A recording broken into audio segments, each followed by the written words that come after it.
What's going on, you nerds? Cobbsy here, and welcome back to the True Nerds Gaming Podcast here for episode number 31.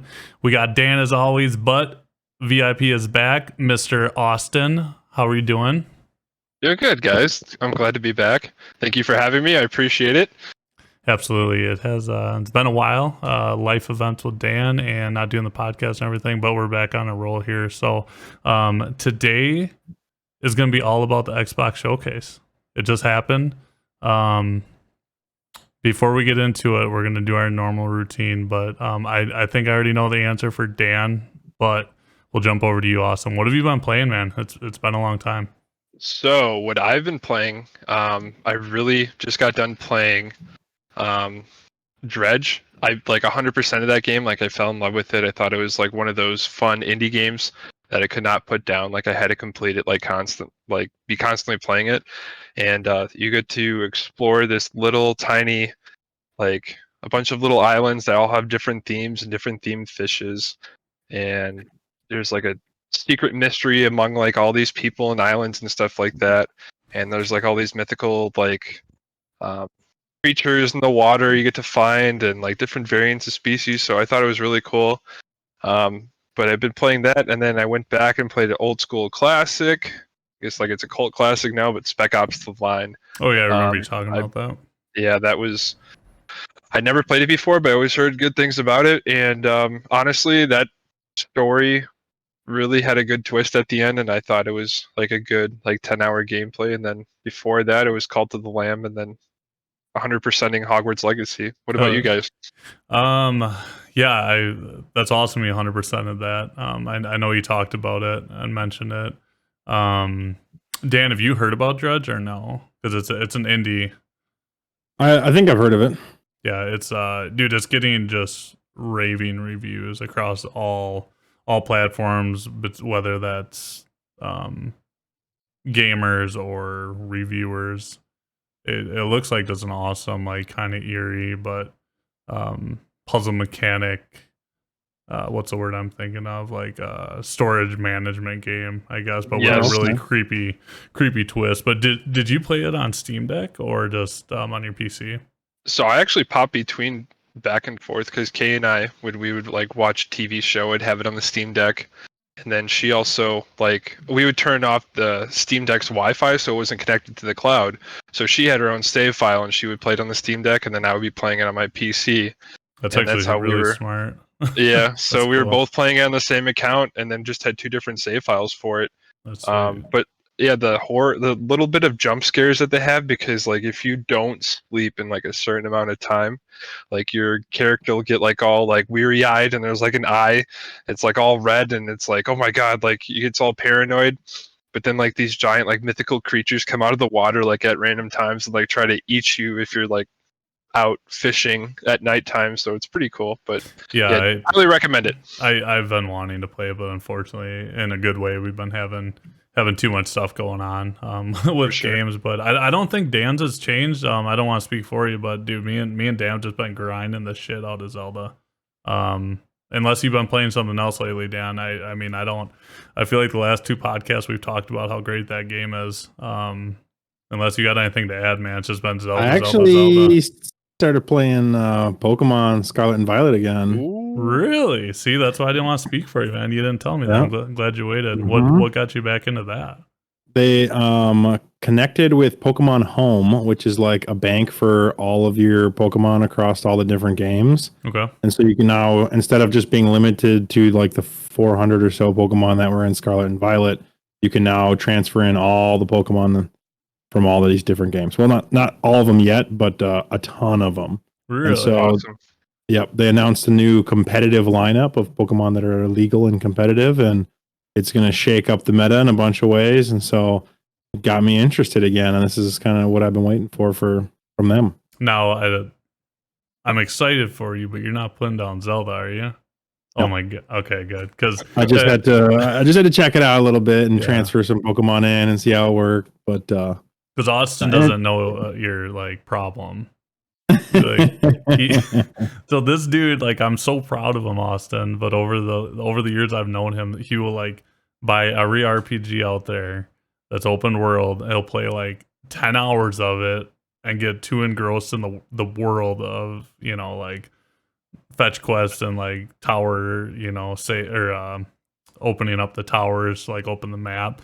And then he'll just get too invested in all this shit, and then he'll just not play the game anymore because he gets too wound up and not do the main story. So he just you should forget where the main story is. And I'm like, Yeah. it's too much work. Forget it. So he just beat Breath of the Wild. So I'm super proud about that. It was impressive. I sprinted through it. It's how you kept your interest and motivation. That's right. Exactly. Yeah, that's cool, man. I'm excited. I haven't played Pokemon in years. Everyone knows that, but I like listening to people talk about Pokemon. Is that weird that I don't play it, but I like it? No, okay, I Austin definitely says the it's same not. way. You said it is. I don't think it's weird because like I'm the same way. Like a lot of my buddies currently, like that live up in Green Bay and Janesville, they'll play and they'll grind and they'll beat every Pokemon that comes out in like the first week. And then I'm like, I'm thinking about getting it, and then they talk about it. I'm like, nah, I don't need to get it. Like it's kind of like they're filling me in on all the new neat updates. Right. So yeah, but I enjoy listening to like what the Pokemon that they found and stuff like that. So I get what you're saying. Okay, good. Yeah, screw you, Dan. Well, with that, let's just jump right in, guys. Yes. Last week, I just want to say, last week, me and Dan, we were talking our letdowns with Xbox, Microsoft.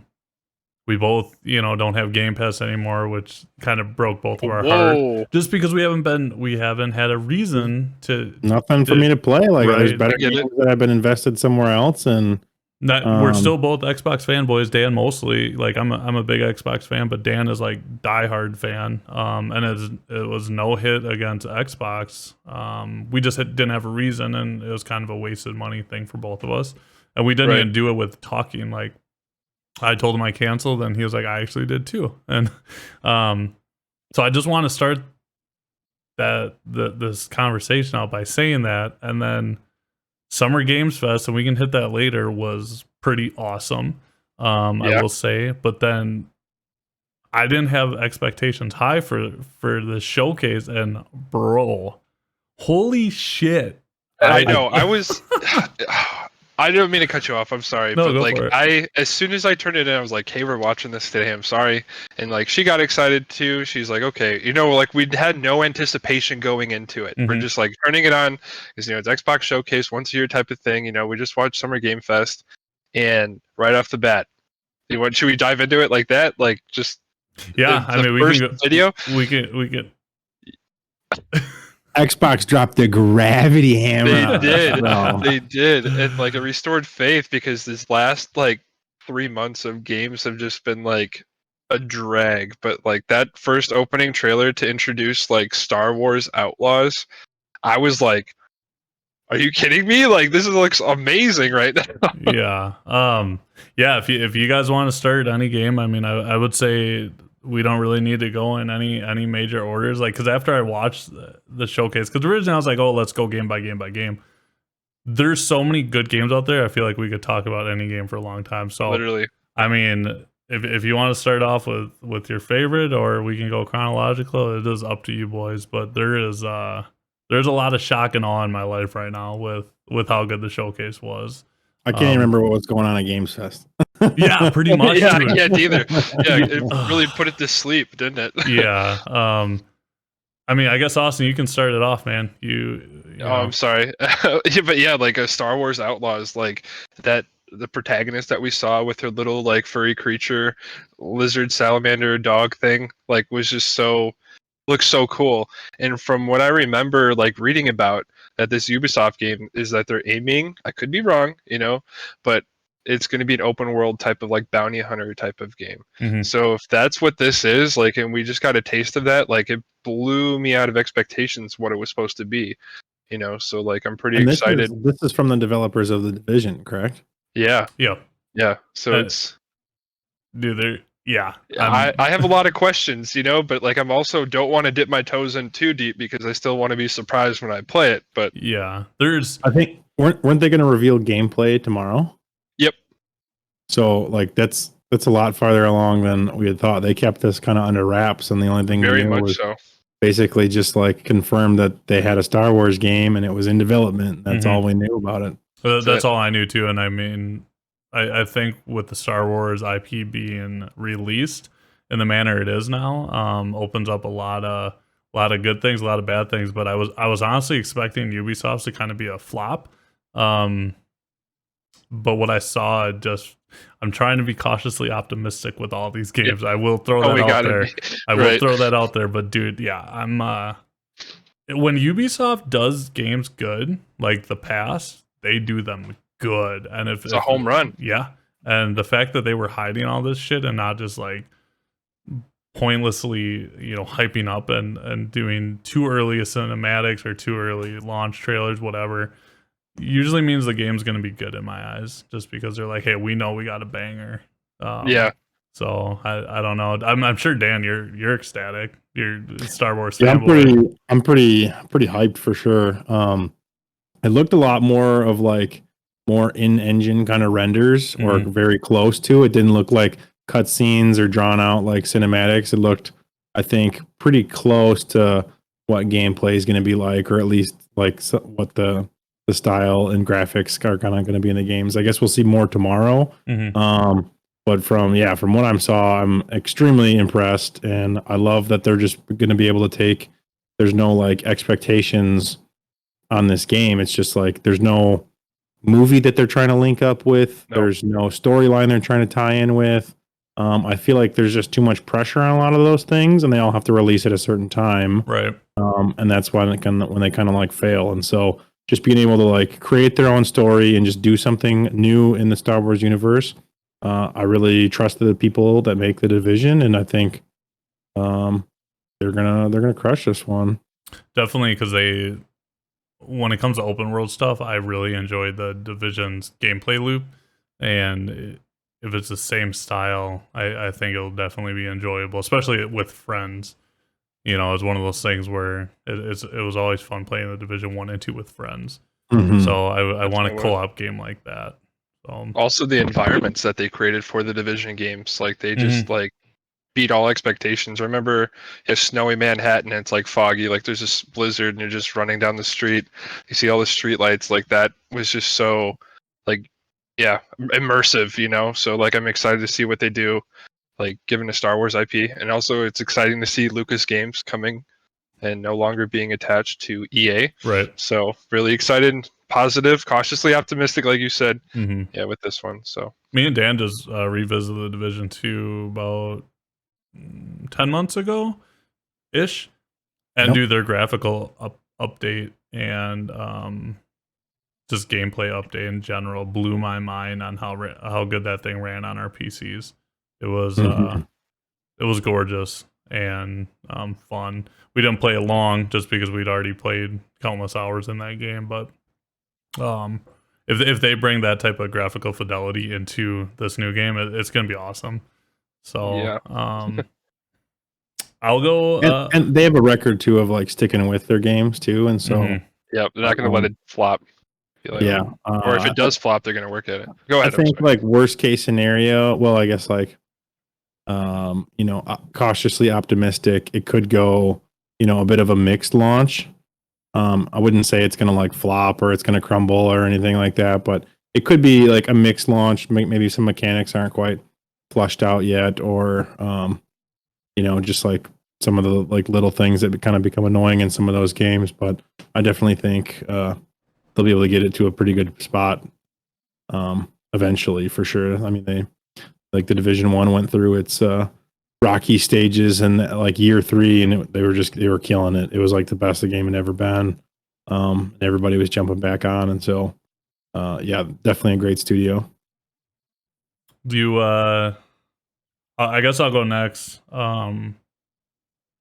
Dude, this is hard to just and we don't need to just pick one, but I will say one that I am really hyped for just because I have a lot of nostalgia with IP is Fable. Fable was one of the first games that I remember getting hyped for. I saw the banner at the GameStop in Janesville, and the GameStop employee explained it to me what it was. And I'm like, dude, I want to play that. I really want to play that. And I remember getting the game and purposely slowing down because I was like, I don't want to beat this in a weekend. I was so in love with the world, which is so funny to say that I just wanted to like really embrace it. And you know, I didn't get too much into Fable 2 and Fable 3, but looking at this, I'm just, you know, they didn't do much of anything for the showcase, right? It was just a cinematic thing, but it was just something for me. So I'm really just really hoping that they're gonna start showing us something in the future on the game, because I'm such a fan. I had so much fun in the first one. And if they do a new revision of it, I think that's going to be a game you can spend a lot of hours on. So I don't know if either of you have ever played Fable, but it's a huge part of my childhood. Yeah, I played it, and it was like definitely one of those games, like you said, you could spend so much time in. I'm really excited to see where they go with it. I just hope to God they didn't Elder Scrolls it, you know, where like they announce it way too soon, and then people are They like, probably for did. the next 4 years, or like, Yeah. what's going on with this, you know, like, but Yeah. it's exciting to see that something like this is being created, though. So maybe, you know, like, I don't think they said anything about gameplay, so No, hopefully next year we'll see something, you know. they didn't. They just had a lot of you know, it was just all voice acting and generated cinematics. But it's still, anytime I see the name Fable, I just get excited. So yeah, I mean, we had known that they'd been working on this for a while. Mhm. It wasn't like a massive secret, but it's still kind of like rumors. So yeah, I wonder if they were just like, hey, we just want to like confirm what everybody's like been rumoring, and to make sure that people like know, you know, we have this big IP coming to keep maybe investors happy or build some hype around it. Right. I would hope that it's like It's a mobile under game. 3 years away. Yeah, it's a Oh my gosh, it's like Diablo Immortals thing. We're like, oh, we're so excited for Diablo Immortals. Everyone's just booing them. I remember that it was like they even announced it like Diablo, and then everybody's like, "Oh, then Immortals." So like, what? Boo. Yeah, I'm just, I don't know. I'm excited to see it. So, one. Well, I'll let you go, Dan. Man, I'm looking at my list here, and I'm just like, there's so much I want to talk about, but you know, we can kind of hit this off and then get into some other of the other games. I actually have 2 games that I really liked. Okay. Clockwork Revolution. I was just going to talk about that. I'm glad. Literally same here. That's funny. Yep. Yeah.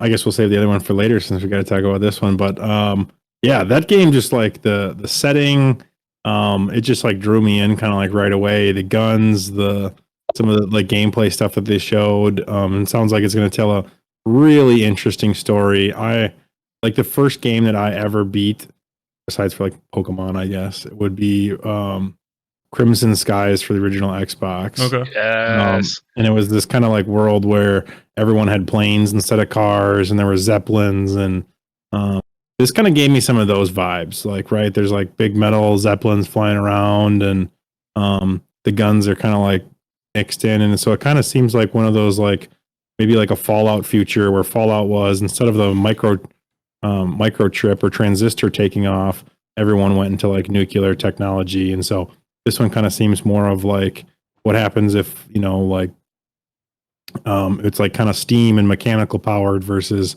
kind of like computers taking off, but not doing kind of the nuclear route. So really excited about that setting, and it brought back some nostalgia and really interest in a kind of a market that really hasn't been touched in a while, I feel like. So I'm really excited for this one. Not only just because of the environment that you just described, and we saw, but the developers of this company or this game is In Exile, and I just had to double check it. I thought I heard it right, which I did. They're the creators of Wasteland, and that's one of my favorite CRPGs of all time. So, or Wasteland 3 was. The amount of detail these guys put into a game, and if they're put into like a first person environment, it's just gonna blow me out. Just blow all my expectations. I hope they have another banger out there. Because I don't know if I don't think you've ever played it, Dan, but Austin, you ever played Wasteland 3? No, I did not. It's I've always wanted to. so good. Yeah. It's free on Game Pass. Yeah. I'm a huge CRPG fan when it comes to those tactical turn-based stuff, and it's just a really, really good company, in my opinion. They can put out some good games. The attention to detail when it comes to, you know, graphics, story backgrounds, like your decisions that drove the stories, the quest lines in Wasteland 3, and if they bring that love into this game, dude, it already looks beautiful, and then if you add those extra things in there, I think we're gonna have a good game on our hands that we're gonna talk about for years to come. Because if the trailer got me that hyped, I'm really excited to see what they got coming more, because I never even heard about it. You know, Yeah, it's not linked to heard anything either. so Right. there's no hype behind it, because there's no, you know, it's not like we're talking Starfield with Bethesda or something that we have hype because we know what they're capable of. This is something new, man. Like, yeah, it's not tied to anything. So really exciting to see. But what do you think about it, Austin? I think this game is like might be a breath of fresh air. It kind of reminded me a little bit of BioShock Infinite as well. I love that game. You know, like I played hours just exploring that world because it drew me in, and like this gave me the same feeling I got from BioShock Infinite when I first saw that trailer. It was just like, wow, like everything just looks so interesting and cool and different. I just want to go like literally explore all of it and see like all the little hidden mystery, but that might be like in the corners. But I'm really excited for this as well. So, and then like I didn't know that they did the Wasteland series, so that makes me even more excited because like the attention to detail, like you said, that's all I've heard about those games. Yeah. So Very really looking forward to it. Very good. That could come into play like with their kind of time skipping stuff with so much attention to detail that they really can create like a whole new world or future with however that kind of mechanic works. But dude, the antagonist in that game, she's like, I don't care how many, you know, I can't remember the exact quote, but she's like, I don't care how many different you know, time lapses or alternate universes you make, I will find you and kill you in all of them. I was like, dude, that's heavy. Like that was super cool. That really caught my attention. Which tells me it's going to be a really, really cool storyline when you got something. Anytime they're really focusing on the antagonist like that, man, like, you know, there's going to be some cool quest lines with that. For sure. I mean, we can jump into it. I mean, another one that I'm really, really happy to see again is Avowed. I mean, yeah, that it's good to hear more about the game because we really got a teaser of it before. Yeah. What do you guys think of the graphics? The graphics. So that was the only interesting part for me. Was it was very different than the teaser trailer that they kind of showed. So I thought they were going to go in a completely kind of different direction. This game really, at least from what they've showed today, really just feels like more of Obsidian's kind of like wheelhouse and what they're kind of known for. It felt very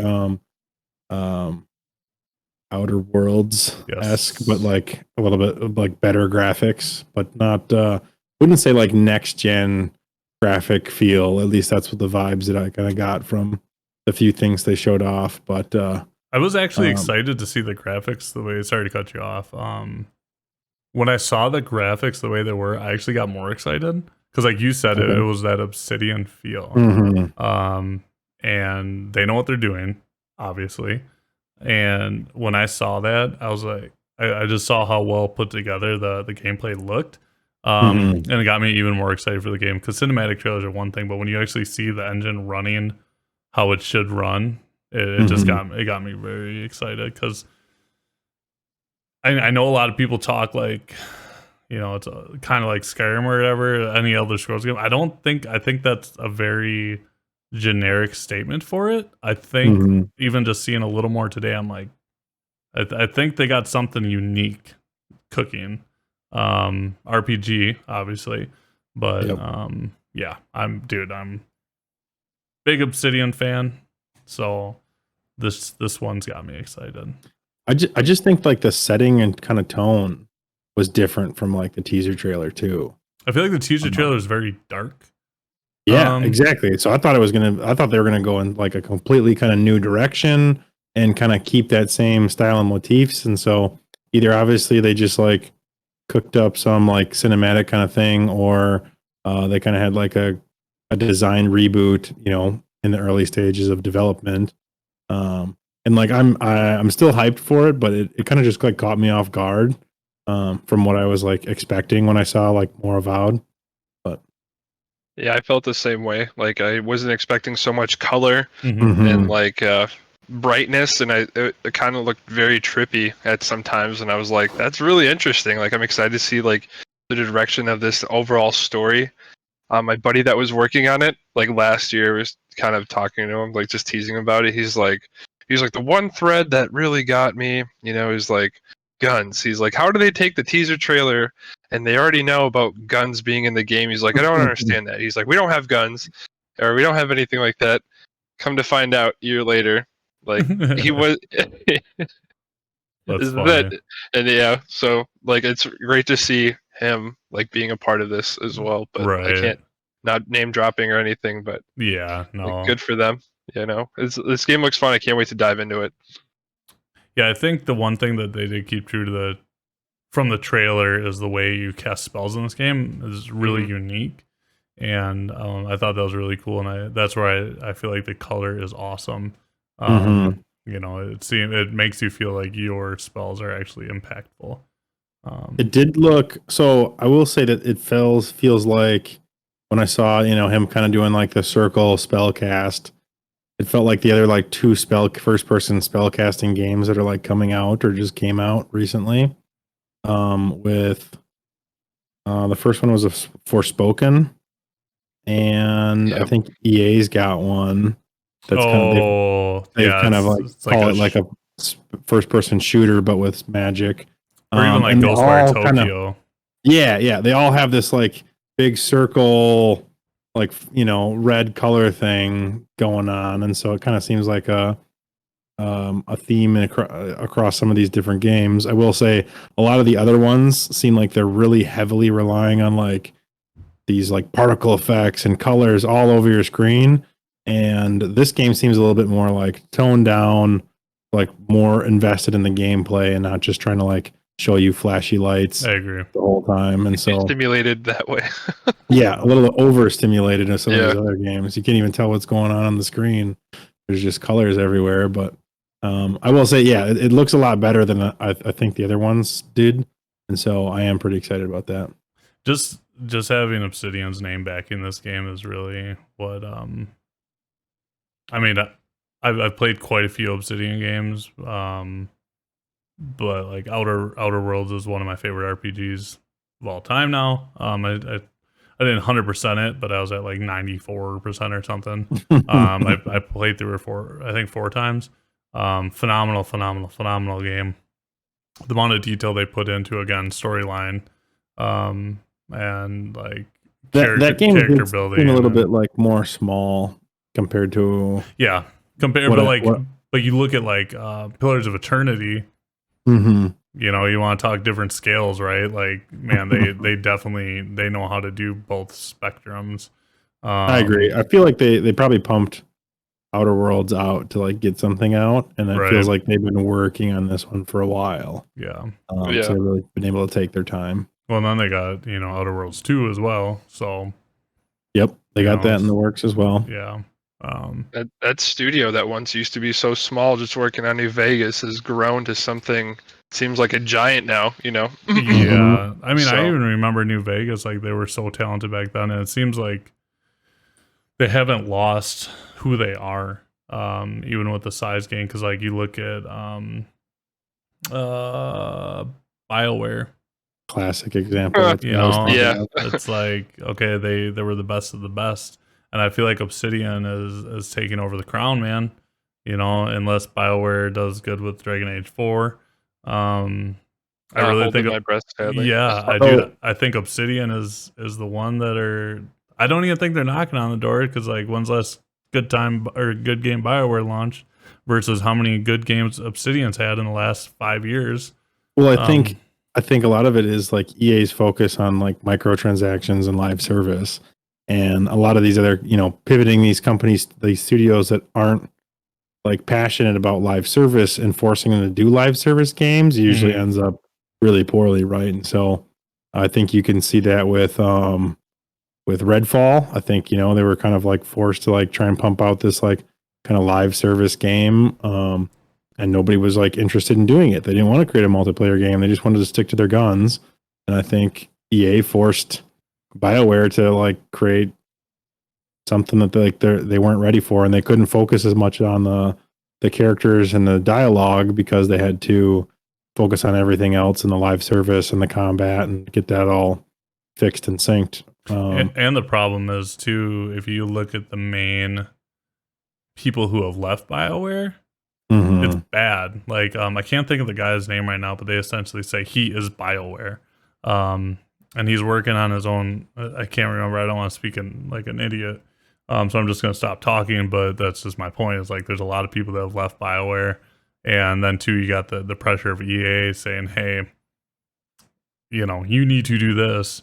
And just like we were talking about last week, where like Microsoft has been so hands off with these people. Today is the day that I've been waiting for all of this shit to come into full circle, and Microsoft's time and studio acquisition is paying off. Now, it really feels like, hopefully like they are. I said that last year too, though. Correct. They said all those games were going to launch within the year. Yep, day one Game Pass too. Was a lie. Yeah. They just like, I don't even know if half of them have launched. I can't even remember like all the games like they announced, but we've been sitting here this past year and we haven't seen, feels like jack from Microsoft, right? Like a lot of it's gone really far under the radar because like the big hits, splash hits that were supposed to be like Redfall, Dust, like that was like one of their most hyped games, and that like literally didn't amount to anything. And I feel like that's just kind of what happened to all those big games. A lot of them were very small indie games too that didn't generate like a lot of popularity.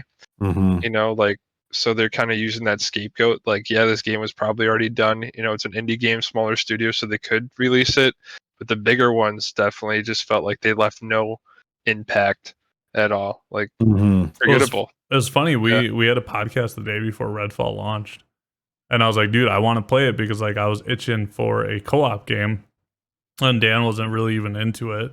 And me and you talked, Austin, too. I was like, man, is because we've been looking for a game to play. And we had a podcast. I'm like, yeah, man, like it's Arcane, and they can't suck that bad. Like even if it's a shit game or a mediocre game, it's not gonna be shit. Well, literally at like 8 or 9 in the morning, an embargo got like changed around for a bunch of YouTubers, and one video launched, and it was like worst game I played in 2023. And I like sent the link to Dan real quick and you in Discord, and I was like, oh, just kidding, it was already taken down. But yeah, man, it's they haven't owned up to anything at all. And I'm still a big Xbox fan. They just need to do something. And I hope, dude, they need to get some successes under their belt because the Halo failure. I'm still salty about that. We all three are, man. We're all. Oh, yeah. And the fact that like they're not doing any campaign stuff for Infinite, and they're basically just dropping it. 10-year plan, my ass. Yeah, like like if you can't get the multiplayer right, I think they should still keep pumping out campaign stuff because it was a good campaign. It was a great campaign, and it really felt like classic Halo, but it felt like an evolution of the series. The open world stuff made sense. It was a ton of fun, and I can't believe they spent all that money and crap and shit canned it. Yeah, but then again, like not even a year. Yeah, not even a year. But like if they're not going to put the money to get a big team that like make 343 one of the biggest like studios in the industry to keep Halo running alive, and they're going to use 70% of their like workforce as contractors. Yeah, that's doomed to fail. So I think Microsoft just thought that they can just kind of like coast on the name of Halo or something, or at least like the probably not like Xbox, but like big Microsoft was like, yeah, no, we're not spending any more money on 343. We think you can get it out with this amount of people. Or maybe it was Microsoft said, hey, here's your budget. Go create your engine and create your team, and they decided to spend more on maybe engine development, and they didn't have enough to do like bolster out their staff. So maybe it was like a management of like money and funds and time that kind of like crushed that. But I know how hard that it is to develop for that Tiger engine. Yeah, so that's a thing. While I agree that probably moving to Unreal Engine 5 is going to be a lot better for Halo in the future, now we're talking another 5 to 10 years for them to redo Halo. Yeah. And it's There was a conversation that my buddies and I were having that they should just do a Halo 3 anniversary release just to keep everybody kind of I think you misspoke and said Halo 2, but that's fine. they've already done a Halo 2 That's it. I know. Yeah. A reboot I of the know. reboot. But yeah, that would actually sell though, but they need Yeah. something between that 5-year period because there's also, I don't know if you guys have heard of this YouTuber called Hidden Xperia. Mm-mm. He's like a huge Halo like fanatic, and he goes like super in depth with like all the books and lore and everything, whatever. But hit some good ideas about how they should just focus on multiplayer and like heavily focus on that, while they have like another team just focus on the story, and then bring the multiplayer over eventually. Like when the story gets released, but that way they're constantly just focusing on that story to revive Halo, because like if this Halo flops, Halo's dead. Yeah, I don't think Like, I think even Infinite could have been the saving grace for Halo, and when this is flopping, I mean that's not a flop because the campaign was good. I enjoed it a lot. it would have been better if it was co-op came out. In my opinion, it Yes, would have changed. and Like I Forge. thought it was all right, but if Well, if that was co-op the came other out with it, thing that took the wind out of their sails. I think Yeah. kind of like killed Infinite itself, not Halo, but Infinite was they announced, it was going to come out, and everyone's like, fine, I'm waiting for co-op because that's how I grew up playing it as a kid. Yep. And that was probably like half their user base, right? And so half the like players just never played it, even though they were definitely going to, and they were hyped about it, but just on this promise of co-op being able to play co-op. And yeah, I don't know why 343 has such a challenge with co-op, but they screwed it up in the Master Chief Collection, and they screwed it up in Infinite, and well, they never even got it in Infinite, and so I don't know how that gets messed up. Just give it local, like campaign co-op. Yeah, something. Like Quit, just stop with this like network stuff, but yeah, just like do the local stuff, and people would have been like fine with it.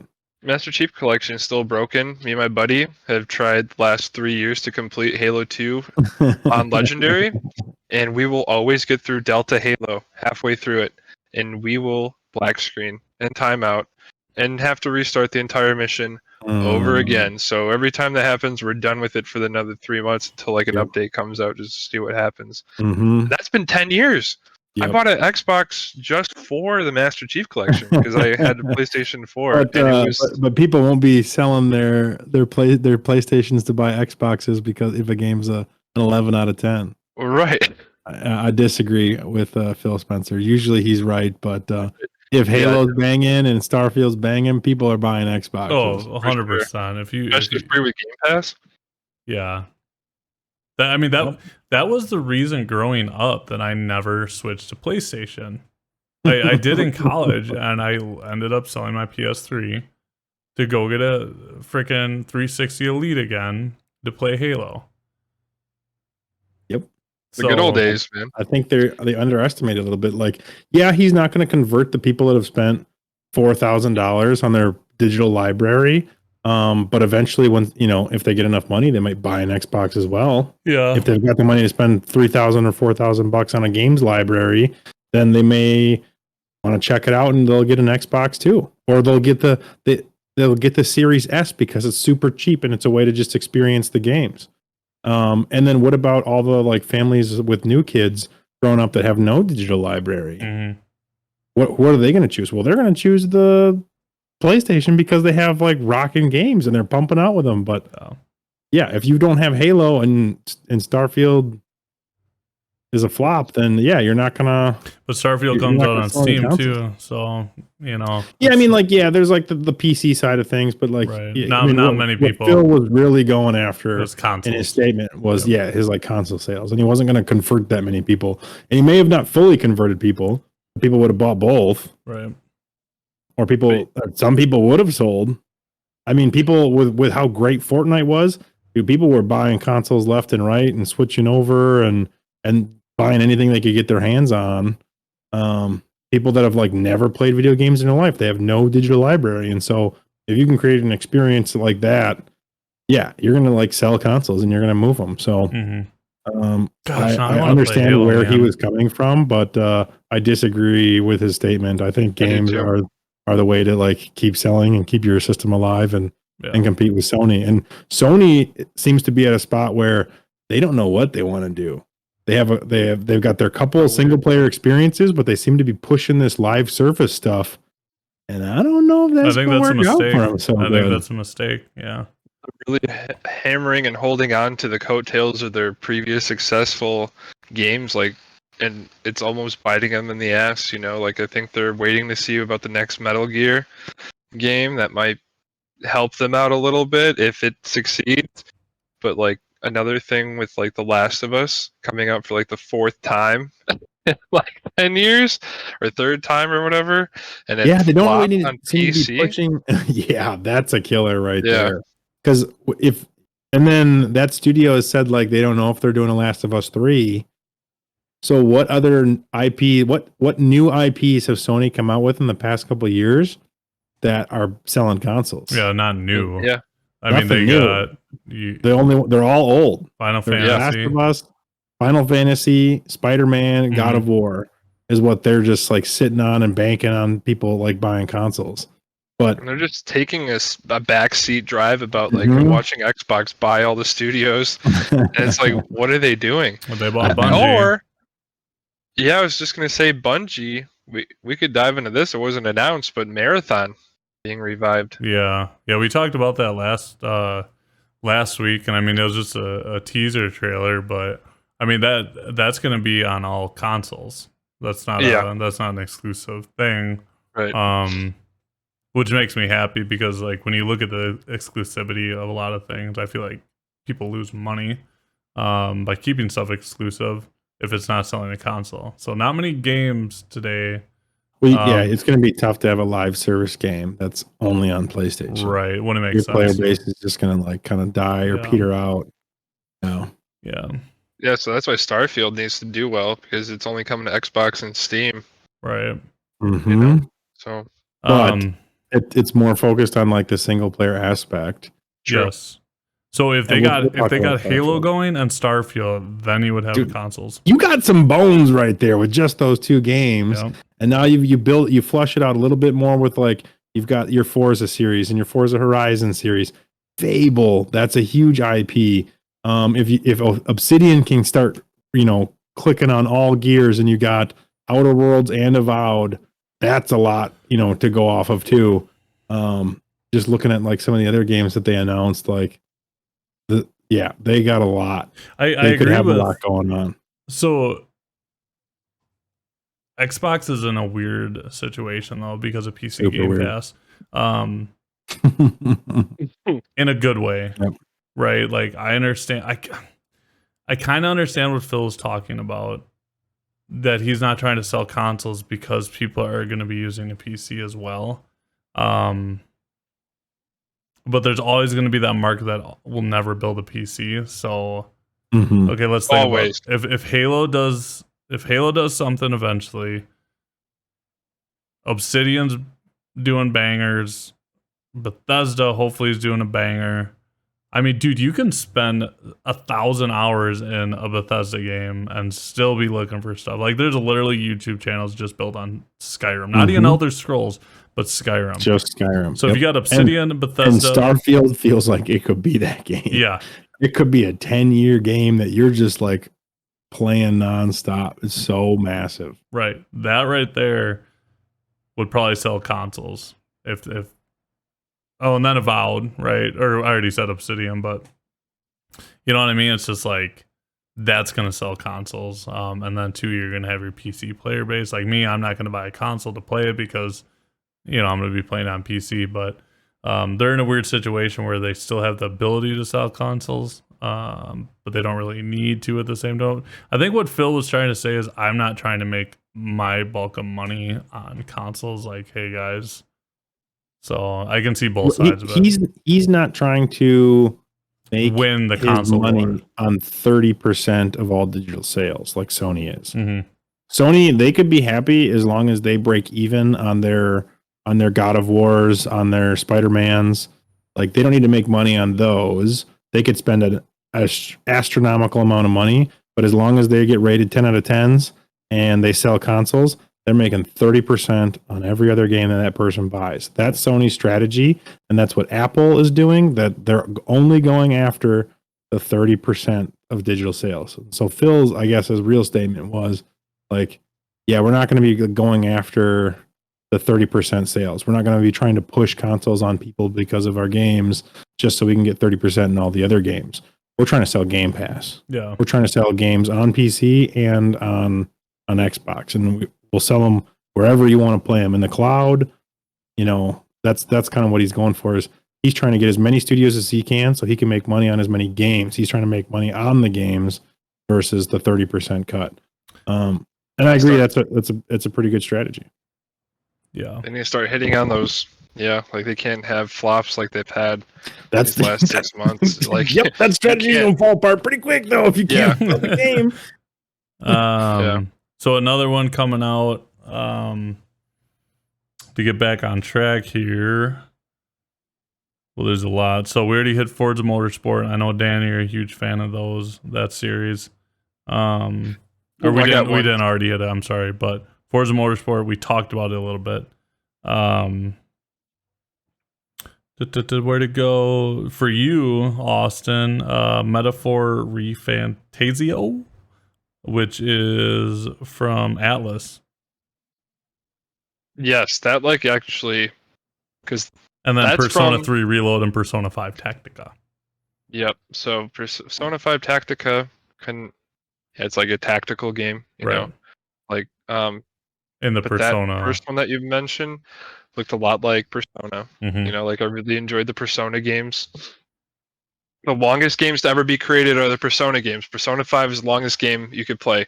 Persona 4 is like top 5 as well. Yeah. And Persona 3 falls in the top 10. And they just did a reboot of that, or they're doing a reboot of that. Yep, they're overhauling the graphics. I think I got like 25 hours into Persona 4, and I was like, I don't know if I want to get back into this grind again. The stories are always good, but then they're intense, but the combat at times can be a little tedious. Even though it's like every time you go into combat, it's a challenge. There's like certain areas, you know, like in Pokemon, for instance, where you're just trying to walk and get to one place, but there's constantly like a battle. Zubat, like, come on. Yeah, like I just want to get to the boss. Yeah, old school. That's why I like the do JRPGs where they actually show the enemy in the area, and as long as you walk around it, versus like I can't remember the name goes, but it was Revenant something. And dude, every 5 seconds, you have to go and do that warp out, and you're like, fuck, no, I don't want to do this shit. And yeah, it's like a double-edged sword with like making like combat always challenging, because it does make it like more interesting, but it can be like really mentally taxing. Sometimes you just want a power trip. Like, yes, you're powering through, or you're just like, I just want to get through this area. I'm only playing it for the story, or I'm just like trying to chill right now. I don't have the effort that I need to like be able to put in like these really tough battles.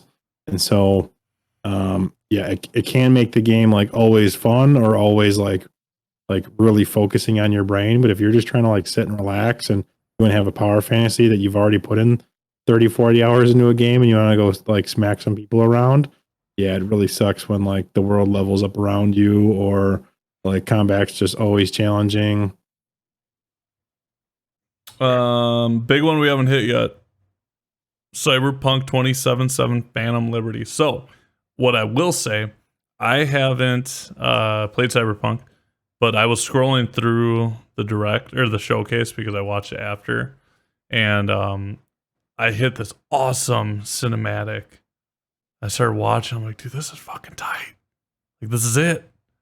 And then all of a sudden it's like Cyberpunk 20. I'm like, holy fuck, it's Cyberpunk. Like, dude, it caught me off guard because I've been anti-Cyberpunk since it came out because it was such a shit show. And I was just like super upset with CD. I'm like, you guys suck. You know, because I was a huge Witcher 1, 2, 3 fan. But to see another case of a studio that everybody thought could do no wrong. Right. And then completely went wrong and bad. But just to keep investors happy, they released it in a yeah, bad state. I'm hoping this DLC is what the game needs, because I never want to see, okay, one, I will say I don't know how to game develop, and I don't want to shit down people's livelihood, right? That is their artistic creativity and freedom. It's not the developer's fault per se. We all know it's the suits pushing down the pressure for the most part. I want to see the company succeed, and I want to see the game succeed, especially for people like, I'm not a huge sci-fi guy, but like Dan, that's Dan's thing.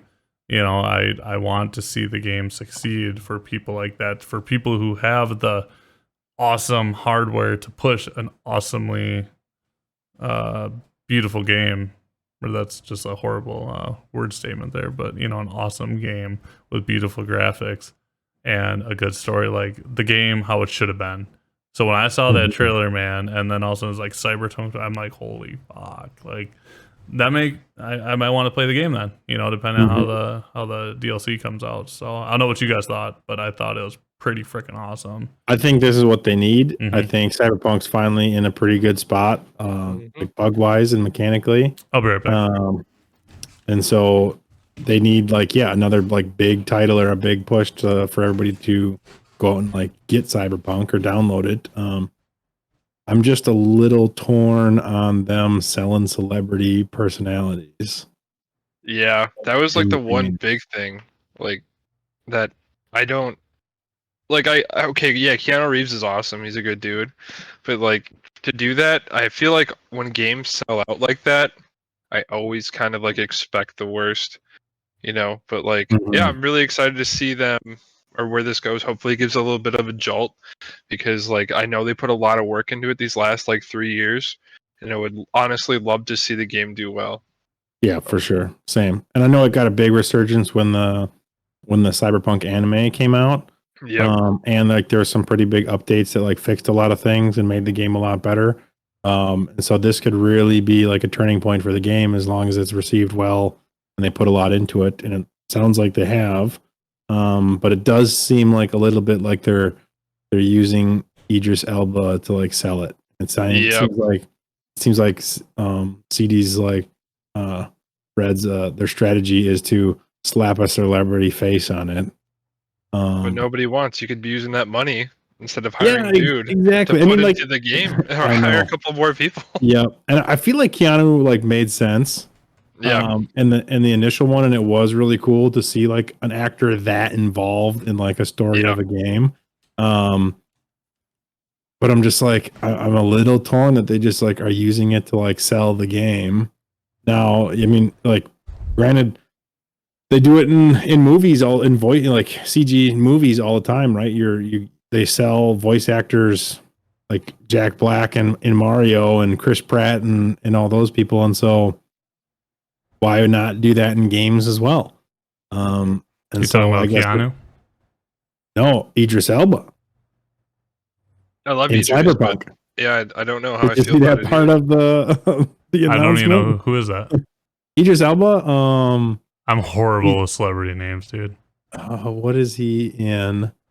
He is in. Yeah, I thought it was a chick when you said their name, so I don't even know. Yeah, definitely don't know who that is. Idris Elba. He's what everybody wants to be the next James Bond. Yes, he is. He's also going to be a villain in Star Wars coming up. Yep, he's huge right now. He's popping off. Everybody He's kind of like. Think of the things he's been in, mostly TV shows. He's been in a lot of TV shows. Well, he's been in some movies. He was in Hobbs and Shaw. Yep. Oh, The Mountain Between Us. That's actually a really good movie where the plane crashes. Yep. Suicide Squad. Luther. Oh, Suicide Squad. Yeah, he was the main guy. Took over for Will Sonic Smith when they rebooted that 2, one. Pacific Rim. Yeah, he's popular. He played like a big. TV show in London called Luther. Dude, That he's was the really good. gatekeeper in Thor, man. There we Come go. on, you That's a should good have one. known. I was like drawing a blank. Like I'm Yeah, terrible when he's like famous. I know things. Yeah, he's I big. just didn't know his name. And like I feel like CD Projekt Red's really good at this, where they're picking actors that have a lot of like goodwill or are very popular with their gamers. Yeah. And so everybody wants him to be like Superman. They want him to be the next 007. And so them kind of announcing him, we were talking about is they're using celebrities to kind of sell their games. Mhm. And I'm kind of torn because they do it in like If movies. if they're gamers, I love it. If they're not gamers, it's stupid. My favorite thing to watch. What is his name in The Witcher? Superman. Henry Cavill. Yeah. I love listening to him talk about World of Warcraft and Warcraft 40K. Yep. It is, that right there is cool. If they're not gamers, it reminds me of a mobile game ad where you know what I'm saying? Like it's stupid. Yeah. Or they just and like you ask them more about it and they just like give you completely wrong answers. Right. Or they like try and explain why it's cool and you're like, that is such a bullshit answer. Yeah. You have no idea what you're talking about. Yeah. PA told you to say that. Yeah, I don't know. It's if they're a gamer, absolutely. I think it's cool, but if they're not, no. Yeah, I just don't know if I want to like have Cyberpunk continue this trend of like inserting celebrities into every expansion to like sell the expansion. I feel like Keanu made so much sense and it was really cool. Like he was so invested in the story. But like I don't want them to just like keep repeating that trend, I guess. Yeah, I guess I will redact my statement. It's fun, but I don't know if it's a good business move. So why don't you take that asset that you spent that money on? That's what we were saying. To hire more developers. Literally what we just said. said. Really? Like, That's funny. Yeah. Literally hire more people to That's help. a shit ton of money, right? Yeah. Shit ton of money, time. Like imagine if you even had to like, I don't know, 5 more devs. Do you think they're using some of their advertising budget to pay for them? Could be. It doesn't matter. Like, but if the money's not going to the developers anyways, if they already have it budgeted to make commercials and other like BS, and they don't have to make commercials because the celebrity is going to sell so many copies or his name, or it's going to get news articles, and so people are going to get their eyes on it. So they could be using marketing dollars. I guess I'd rather have them pay a celebrity to be in the like integral into the game, like Keanu Reeves is in the Cyberpunk, than put a bunch of commercials on TV. Yeah. That's a tough one, man, because like we were just talking about earlier, some of these shadow drop games are the best marketing you could ask for, because the hype that comes out of a shadow drop is more impacting than me seeing the same fucking commercial on TV that I don't care about. You're not going to play the game right away anyway, so what's the difference between a shadow drop and a commercial you see on TV? I want to talk about this with marketing, and this is really sidetracked, but in the Xbox or the Summer Games Fest, did you see the Prince of Persia trailer? The trailer was so good if you muted it. The music did not line up at all with the game, and that is starting to really piss me off. That it was bad. It was really bad. They did that for Doom Eternal too. And it's like they're trying to cater to a generation of like, okay, that's what people like to listen to music. Now that's what's popular. It fits in Call of Duty, right? That music fits in Call of Duty. That music does not fit in a Middle Eastern setting of Prince of Persia. Like, what are you doing? Mm-hmm. I Actually, just, like I was like, oh, this game looks kind of cool as I was watching it, and then like Prince of Persia, and I was like, that looked nothing like Prince of Persia to Right. me, but okay. yeah, it's just weird. And they're like, they got rap in the background. Like, what the fuck is this? It's weird.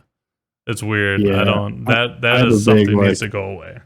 I kind of hate marketing because usually the people that are marketing it understand nothing about their product or game, and they'll put whatever spin on it that they can that to just like to sell and mislead people. Yeah, it doesn't. And it really pisses me off. Yeah, I don't know. Anyways, little tangent because that just really bugged me yesterday when I was watching it. So, or You know 2 what days game ago. I'm really excited for? What? South of Midnight. Remind me which one that one is. So this one is like the claymation looking one. Oh, Mhm. is that the Creators- climbing one? Where it's a It's bunch of like like. The dude was no- playing the banjo kind of thing. Oh yeah, yeah, Yep. yeah. That Yeah, looked so really this- unique. So it's very different. I'm really interested to see because like We Happy Few, it's from the creators of who made We Happy Few. Mhm. In the beginning of We Happy Few, like that game looked really like interesting. I was like really looking forward to it, and then it kind of turned into like a weird live service horror game, and it kind of didn't do well. So I think like them doing this, where it's focusing on like a third-person action adventure type of game, and not trying to be like a live service type of weird environment. I'm really looking forward to it just because of like the environment that they have it in. So I'll be keeping an eye on that one. It's like For sure. creepy southern. Mhm. Yeah. It did look kind of cool. It reminds me of like bogs down in like Louisiana or something. Just Mhm. like there's some. I got some vibes from that and a little bit of like Pirates of the Caribbean, like you know, like half dead dude playing a guitar. Yeah, and then the Yeah. like moon in the background. Yeah, some monsters coming out. Yeah. Yeah, it did look really interesting. That one I'd like to see more of. I don't know if it's going to be your my thing per exact se. thing, but very intriguing for sure. Microsoft Flight Simulator. Not a fan for me. Bro, but those things that looks you got to frickin' respect slick. it. The Yeah, graphics, holy absolutely. smokes! As And long the as- fact that they're like pushing into like other boundaries besides for just like you flying a plane to another Mhm. airport, seemed really cool to me. I Although agree. I don't know what is up with all the Doom collabs. I don't kind of understand it because Dune doesn't really seem to like fit for me into like other games. And so I don't know why Microsoft Flight Simulator has a Doom crossover. There's a whole Dune strategy like game, and like I don't know if they're trying to be like a Star Wars or use that kind of IP, but I feel like the movie definitely hasn't made Dune popular enough to warrant this much crossover yet. Especially since the first movie was more of like a prologue than an actual movie. Yeah, I didn't Right. watch it, but listening to people talk about it, it's a very slow burner. I mean, like graphically and cinematically, it's done really, really well. Mhm. But like, yeah, just the pace of the movie is extremely slow, and then it ends like kind of like on a cliffhanger. And so you're like, okay, well, I mean, we're just waiting for the second one, I guess. And so, hoping this movie is a lot better.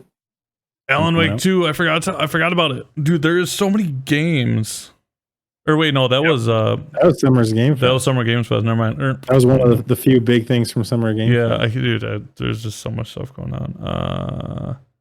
I'm just looking, dude. Like The other game that I was actually This like is a kind of good looking problem to have. more intrigued by, Right? was Like, was Towerborn.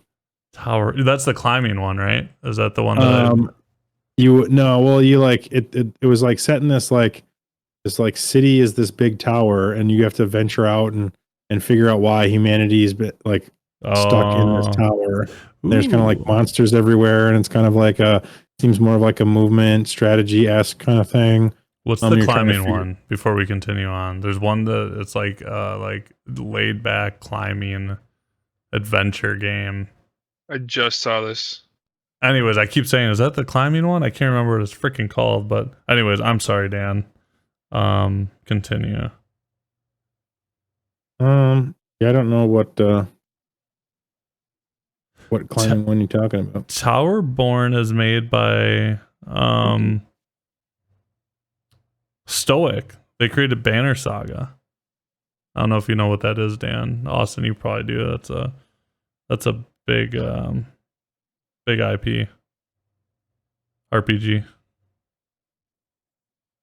I don't remember the Sourborn. I need to watch a trailer while you talk about it. It just like looked really intriguing. It like we didn't get to see like a ton of gameplay on it. They did show like splices of gameplay, so it wasn't like just like a complete like teaser trailer. But there was this like, it wasn't like a massive tower, but it had this like style, like art design that like kind of like was warm and inviting. But then there was like all these like monsters and ghouls and goblins, and you're gonna go through and fight them. And then like there was like an overworld map that it looked like I kind of saw that like, I don't know if you were like moving to different squares to explore through or fight different things, but it was kind of like a more of an indie style kind of game. It was like smaller in scope, but it just looked like a ton of fun. It's co-op too. There we go. That I really liked that one. That was showing me some vibes that I was digging. Yeah, no, the graphics are beautiful on this, man. Yeah, it just had like this really cool art style, just unique and different, and it wasn't like, didn't look super budget, but it like was smooth and still kind of simple. I enjoyed it. The game that you're talking about, Cubs, Just Sent. Oh yeah. Jusante. Jusante or Yeah. Okay. That's been bugging me. I like games like that where you can just like turn your mind off and just go. Yeah. Sometimes really those are like that nice. too. Even if I play it once ever, I like that. You know what I mean? Like it's just. Mm-hmm. Did we talk about the game that the trailer, like I didn't know what it was trying to do, like a dragon, infinite wealth? So Yeah, that was weird. Is that like? That's Yakuza. It's a Yakuza game. Okay, so I was like, what is happening? It was like, is this a Yakuza? And they're like, Yeah. they just kept on going, and I was like, dude, they're what? Yeah, Like, I that was tuned the out for that trailer. one. So I've never played the games. I do know a lot about them just because of like I know they are critically acclaimed. The series is weird, so that's why the trailers were kind of that way. They are loved by a lot of people. One thing I will say though, again, I haven't played them, but the last one that just came out was supposed to be. They said they were going to turn-based, and I actually wanted to start playing them because of that. Like, I'm not a huge like beat 'em ups at all, and that's what the old ones were kind of, I think. For sure. When they said they turned to turn-based, I wanted to play it, and it was on Game Pass. And then I saw this one; it's not. So I don't know. It was kind of interesting, but yeah, those games are like different. We'll say that. We'll say that. I can respect like doing something different, and obviously they have like a specific market. They're popular games. Going to be for me, but I'm glad people are liking it, and I'm glad that Microsoft is like showcasing more like Japanese or Asian kind of like games that are like about like their culture and their side, and just telling stories that I guess that group wants to tell. Right. Because obviously Microsoft has been pretty bad over there, and so to really kind of focus in, and they're getting crushed over there.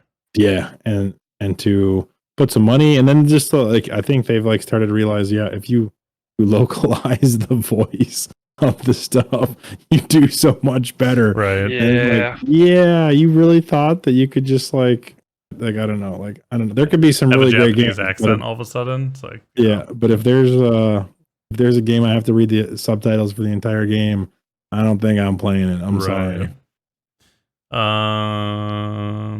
Payday City Skylines.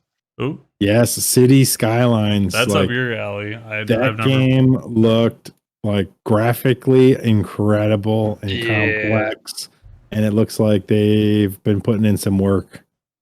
I cannot wait to ruin like 6 months of my life just playing that game, because that's just a city builder, right? Yeah. No, I didn't mean that. Came out really bad. It's not just a city. It's a city builder. Mm-hmm. Okay. I've never played it.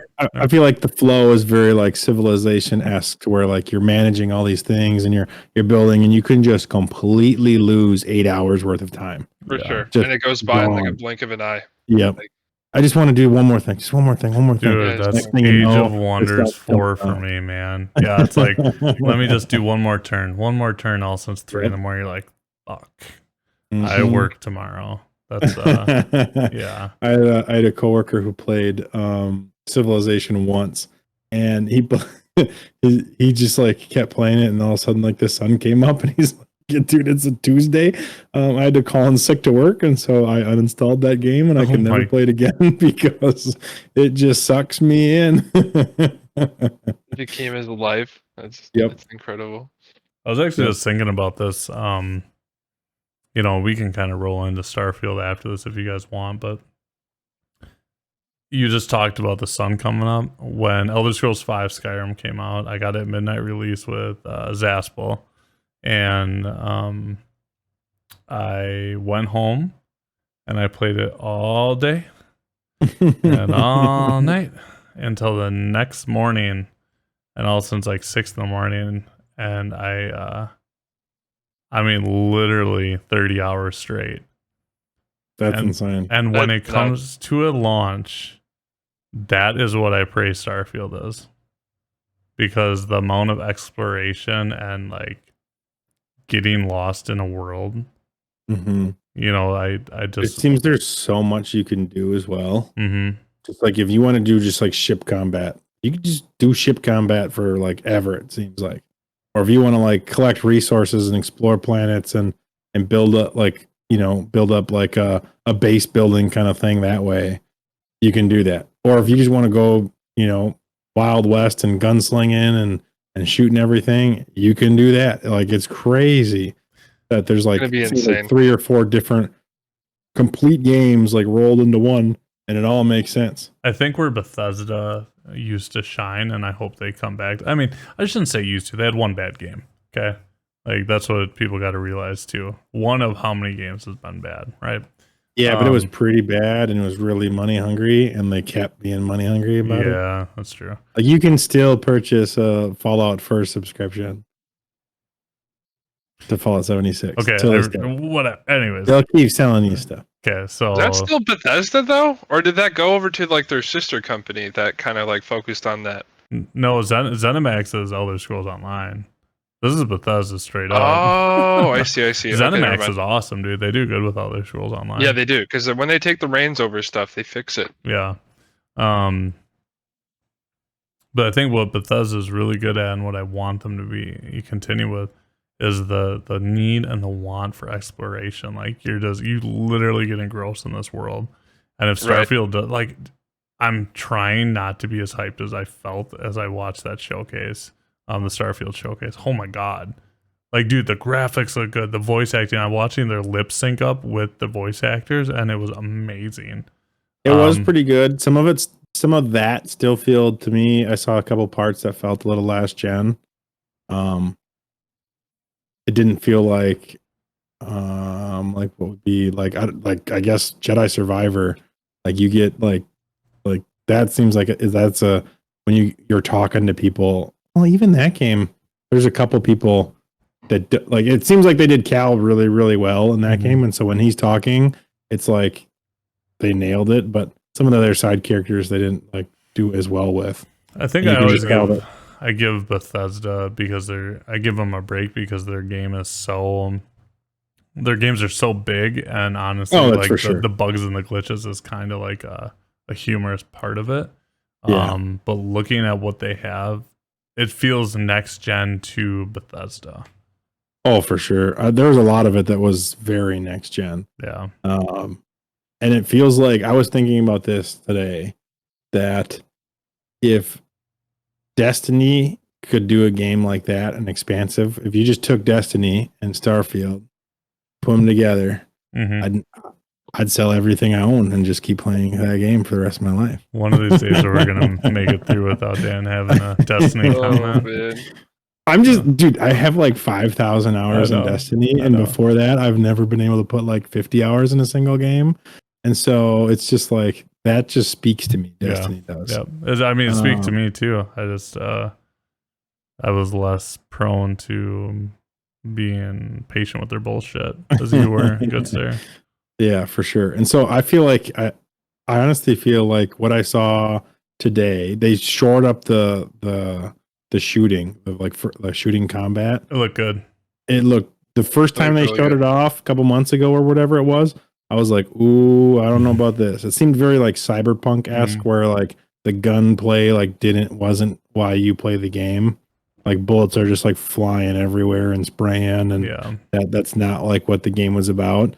But today, ooh, they tightened Today that up. It was the looked day. good. Yeah, it did. And It looked like I could just play the shooting aspect of it and enjoy the entire game. one thing I will say with this, I was very happy with. You know when they do trailers and whoever the hell is holding the controller doesn't fucking aim? Yep. They actually aimed today. This guy. Yeah, And they bro, did. I They was like, actually oh zoomed my. in. They zoomed in. They used the reticles. And they actually knew what they were doing. It wasn't some random dude who doesn't know how to play a game. For sure. Right there, I was like, "You got my money, broskies. You got my money." Knew I how will to say, aim. outside of the combat stuff, Okay. outside of the combat sequences, when they were like trying to pan to like different scenery and stuff, it seemed really choppy flame rate. I actually so and then when they stopped like panning and just like moved forward, it became really really smooth again. so But what I like will during combat or where they were indoors, it was all smooth still. Mhm. So it was just like, is this game still going to have technical issues on launch? Like, It's Bethesda. That's the well, charm of it. I want to defend them. I want to defend them right now. I actually looked this up at their last thing, and it looked choppy there too. And I actually read an article. Pre-launch, that is normal. That is one of the last things they will clean for up. sure. That is Yep. one of the last things they'll clean up. So if they're okay with showing it, they're not worried about it. Right. Fingers crossed. Right. It could be shit. Like it could Tears suck. of the Kingdom was like that really It bad too. still is like It had some stuttering, and like yeah. when you were like, you'd activate a thing, it would like stutter like pretty hard, and so you'd go into different things. And then day one patch came, and it's like all the reviewers who were like talking a whole bunch about it. They're like, well, never mind, like it's all fixed. And so it still does have issues. It does as far as using your one hand ability. But but it's way better Way than better, what before like day one patch was. And Mhm. so yeah, if they can do well with that, or just not have it like be as like noticeable or impact the game, or at least like I'll give them like, I'm usually like a week or two if they can come out with like a patch like that quickly. Yeah. But if they launch it and it's like it's going to take them 6 months to like fix one of those issues, that's going to be pretty annoying. I'm very patient with these games because I feel I get so engrossed in the world that the little things don't bug me as much. As long as they nail all the other things and there's Right. just like a few like optimization issues, yeah, I'll give you a pass, right? Like if you crush the world and everything else is doing like pretty good and there's just like a few like PC bugs, developing for PC is very hard. I understand that. But it's like, it's when there's stuttering and there's, Frame massive drops bugs or game ending bugs or frame drops or people are T-posing everywhere. It's like, yeah, bro, this game ain't finished. You should have delayed. Yeah. T-posing is my favorite. What do you think, Austin? Where you at on this? So I was actually like kind of looking at that too. Like a lot of the times where like they would like stop and then they would kind of like let everything kind of render. You could see it a little bit, and then they would zoom into something. Like, oh yeah, it's like a Bethesda game. I love it. I'm really optimistic about it just because I love Bethesda games. I know I'm hoping to God I don't get my heart broken again. But like I think what I saw today like made me really excited for a game that I haven't been excited for in a very long time, like a AAA game. And because like every time I see like a AAA game nowadays, I'm just like, I don't know. And it's usually right, like there's something major that kind of knocks it off. Hogwarts Legacy, actually, I take that back. Hogwarts Legacy was the last game that kind of. I had some doubts about that one. I had no same idea here. how they were going to nail combat, and they crushed it. They crushed it, and that blew me out of the water. And I was like, I don't know how they're going to do this, but like, okay. and I ended up loving the game so much I 100%ed it, and I really hope that's what happens with Starfield. Like the amount of stuff you're able to do in that game, like it almost almost looked incredible with like the inside like their community, where it was just like you saw like the inside of the homes and you could customize it. I was like, is this Sims now? Like we got Sims as well as like, you know what I mean? Like, so Mhm. it just seems like the possibilities are endless, and I can't For wait. sure. It Also, almost I just seems pre-ordered like Watch. too. Heck yeah! It just seems almost like too big to be true, right? Like Right, it's just like, how can they nail everything? You can do anything, right, and you can do all this, and there's just different avenues to like play the game how you want to play. They can't have like they couldn't have got it all working with right. 1,000 planets. It seems mind boggling. I can't like comprehend it. And if they can pull it off, I think it'll be an 11 out of 10. I It's think it making will me sell like wanna. It's making Starfield. me wanna buy a collector's edition just in case. It's, dude. Like I was looking at some of the Skyrim collector's editions today just for fun, Mhm. and man, like it makes you want to buy a collector's edition just in case the game just comes out swinging. Mhm. I could have given a shit about Starfield last week, and today Right. I got super excited because I've been telling myself over the years like stop caring because don't get your hopes up, focus on what you know is good. And then I watched the direct or the showcase. I keep saying direct. I watched the showcase today, and oh my gosh, I'm just in there because here's the deal, boys. I was a Bethesda fanboy with my age before it was cool. I You were. went to GameStop and I had no money, and I asked the dude, "What is a good role playing game?" And he handed me a copy of Morrowind on the OG Xbox. It was $4. He said, "This game will get you the best bang for your buck." And I got addicted to Elder Scrolls after that, and then it turned into addiction to Fallout. And I want to get back to that. I want to be like, yes, Bethesda is my favorite. Um, to Game public, studio. right? I just I wanna be there and be proud of being like, I like Bethesda. Everything they touch like turns Yeah, to dude. gold or Just yeah. Yeah, I miss those days. I miss the days where their the head of Bethesda said, we're gonna stick to our roots and we're always gonna be single player. Single player games aren't dead before Fallout Mhm. 76 came out. I wanna be at that place. Well, have you heard the stories where like Todd Howard he's supposed to be doing stuff with Fallout 76 and he would just be like, yeah, you guys got this right. I'm gonna go work on Starfield. No, I haven't. That's awesome. Oh I've yeah, not like heard that.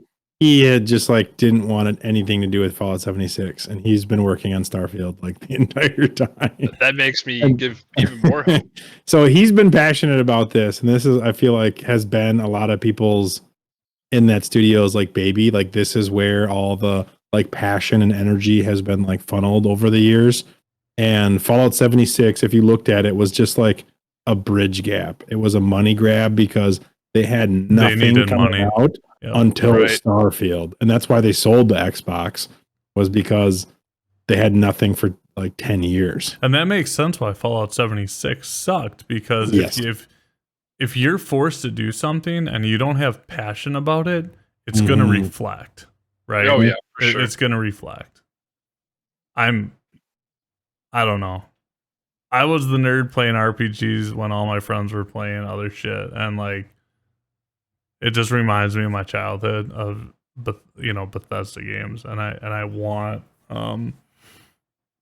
want that again. I want to be hyped to like lose time. I want to For be sure. hyped to get on my computer like I'm doing with Zelda right now, but on my Switch. And it's 2 a.m. You're like, turn it off. You need to go to bed. You need to stop exploring. You know what I mean? That's what I want in a game. Even with a lot of these like really good games that are out now, I just haven't felt that this is all I want to do. I want to know life this game until it's like over. And so I feel like, yeah, Starfield could have the chance to like bring that back. Like, Especially for you. You're such a sci-fi guy. Like I know. I'm very high fantasy. And you're very sci-fi. Mhm. And like if I'm excited for it, I feel like, and that's why I clicked with Morrowind, Oblivion, and Skyrim so much, because I'm very high fantasy. I think with you're such a sci-fi guy that you're just gonna like, dude, looking at the character models, like their armor models and stuff, or their suit models. Yeah. Like It's I don't know beautiful. where you are on the spectrum, Austin, but I know Dan is just like he's bright green and he's sci-fi. Like that is Dan's go-to. That's awesome. So Yes. I don't know if you like sci-fi more than high fantasy or so like dark fantasy, but it's honestly, if I had to choose sci-fi because of growing up to be like Halo. It took me a couple of times to get back into Skyrim because like I wasn't so much into fantasy, but now I could really appreciate fantasy. Um, but like I'm really looking forward to both Fable and Starfield, but I really cannot wait. I think they did a great job with also detailing it, where everything kind of looked weathered, didn't look like all sparkly and new, they brought that like it's up been and used. Yeah, they I thought that did. was cool, and it's so true. Right. That's their style. Yeah, Mhm. and it's just like it kind of had like that Fallout-esque look to it, like Yeah, a but little they didn't bit. go full Fallout. They didn't Right, crank that exactly. dial to 11. Like And so kept. yeah, it definitely felt like they were kind of creating something new here, but Mhm. still, yeah, it still felt familiar, but new. Yeah. And I'm all about it. The ship Yeah. customization, the Oh, ship That's where I get combat and lost. That's where my flying, time like, is just gone. The customization or like the base building Fallout 3. mhm. You snaps spend on, snaps off. Like it just you could do it so easily too. yeah. See, Dude, I I'm like so pumped. building settlements and structures. Hmm. Like so it's weird because like in Zelda right now, I could give a shit about building stuff. I just don't care. Mhm. But if you put like the ability to build a base in front of me or a ship, okay, Yep. like have either of you played Kingdom Hearts 3? Long time ago. So you know how you can build your ship and it has like Mhm. no use in the game for the most part? I spent like Yeah. 3 hours one night just like building my little ship.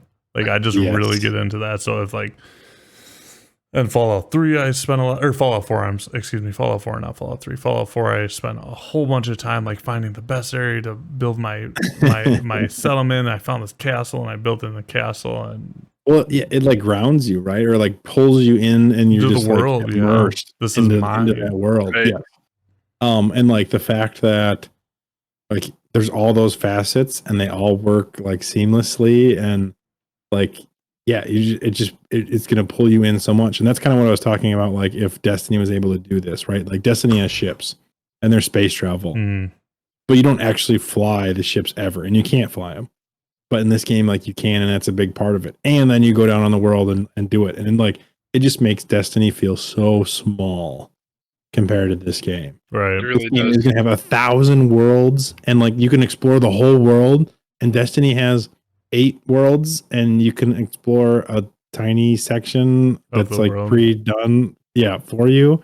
And it's like, how are they even like selling this like today? Like, Can you imagine Yeah. if so someone got a hold of Destiny who actually could put their lore into motion? yes, dude, like that, like the world of Destiny, like it literally feels like Starfield. Like the gameplay could, like, if you could just overlay the Destiny like lore and worlds over top of Starfield's kind of like mechanics and space flight and exploration, with obviously keeping the Destiny like gunplay, it would be like the greatest game of all time. There's no, I feel like there'd be no competition. Right. One But where just Destiny's so small and like narrow focused, and this game is just massive and lets you do everything. it would feel like a game that you would want to play to brag to your buddies about your progression, but it's not a live service bullshitter. Yeah. Because I feel like Mhm. that's why a lot of people like doing live service because you feel involved with your friends and the community.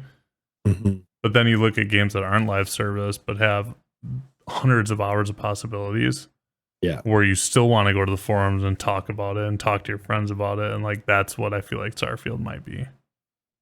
It definitely has so- that potential for sure. It It definitely does. could bring it back in 2023. Bring it back. Quote him right now. Drawly. Either of you guys got anything on Starfield? Otherwise, I'd like to talk a few Summer Games Fest games. Just Yeah, I got the collector's edition and controller. For I'm what? probably gonna hold for You Starfield. just bought it? Like just now? Oh no. Oh. Yeah, that's already sold out. Like it Oh, went like okay. right away. I It figured, was yeah. like pretty insane. So I actually just sniped a controller now from the Microsoft thing, like just by refreshing it and like kept on Nice. checking out until it processed and That's it funny. worked. Um, but for Summer Game Fest, there's a couple of games. So if you want to dive into that, let's go. Speaking of real quick, my Tears of the Kingdom Collector's Edition was supposed to come July. It's actually coming tomorrow. Let's go. Awesome. I'm excited because it was a brand new listing that sold out again within like an hour. But yeah, it wasn't supposed to come till July, and I got a message today saying it's coming tomorrow. So I'm Nice. excited about that. Summer Games Fest. Alan Wake 2. I misspoke earlier. Game looks awesome. I've never played the first one, but I gained a new respect for it with Control. Control crossed their, because it's the same universe, and they crossed with Alan Wake. There was actually a DLC, which got me really excited for Alan Wake, and now I want to play Alan Wake 2 really bad. Because like, dude, like the amount of suspense this company can put into a game without being true horror, because I'm like not a huge true horror guy, but I like the same way. I like the thrill, the suspense where you're walking around, or what's it called, Austin? I was just asking about it the other day. With that Sherlock Holmes game, it's that, Like a thriller? no, it's gonna bug me.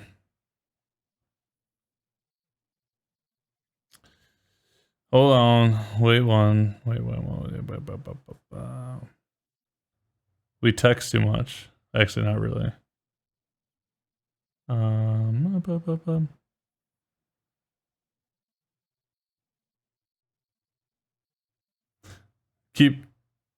Are you either of you guys excited about that game or no? I don't think you are so much, Dan. Probably not.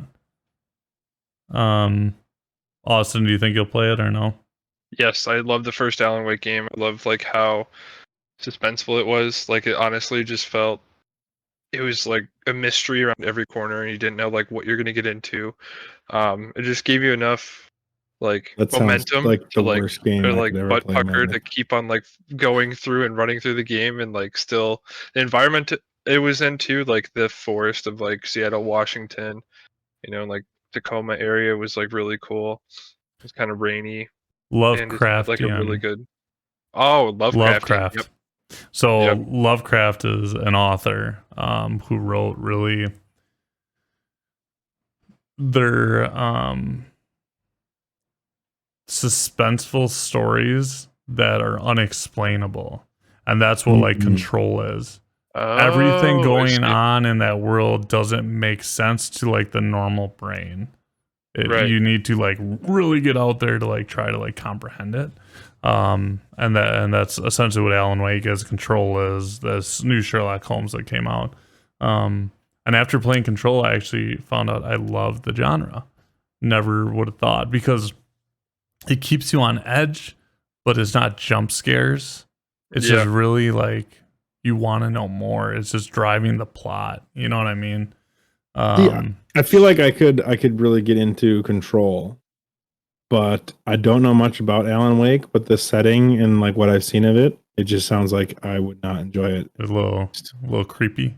Very niche. A little I feel too like. creepy. Yeah, like it would just like not knowing what's around every like corner while it's like the creepy fog kind of setting is like, nope, I'm out. I'm running the opposite way. Nope, I ain't going in there. Yeah. But Control is a little bit more like battle focused. It seems Right. visual masterpiece. Still like out there and like mind, like understanding in the mind and stuff, but like you can see what's in front of you. Right. Yeah. Control is one of my favorite games I played this year. Older game, obviously. You know me, my MO. Play games 3 years later. Well, But it's one of the OG ray trace games that actually was like solidly ray traced. Yeah, the way they implemented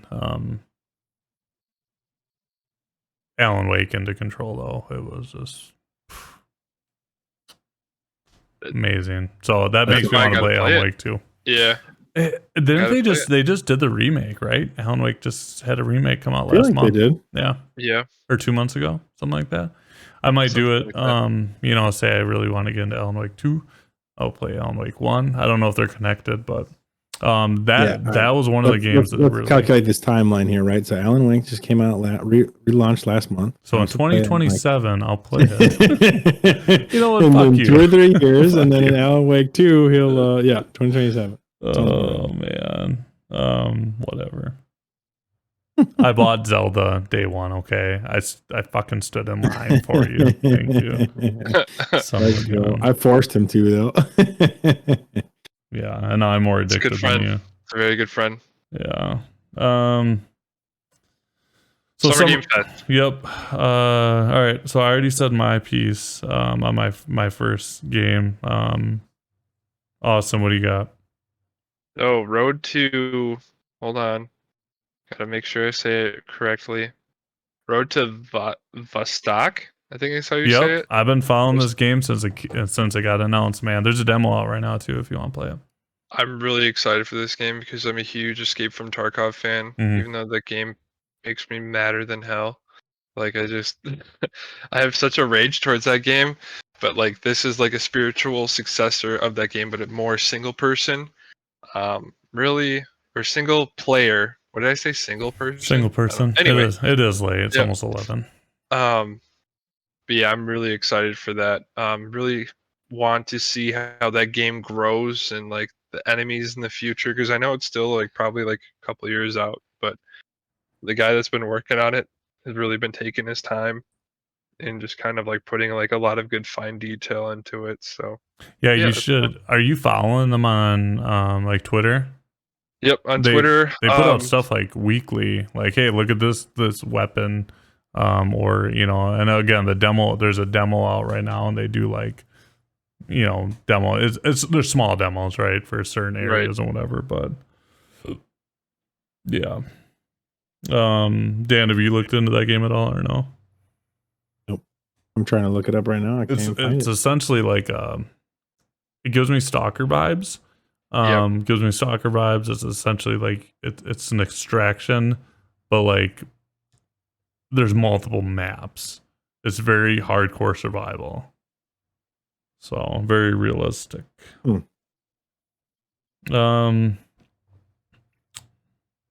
Yes, I agree with you, Austin. I'm very excited for that.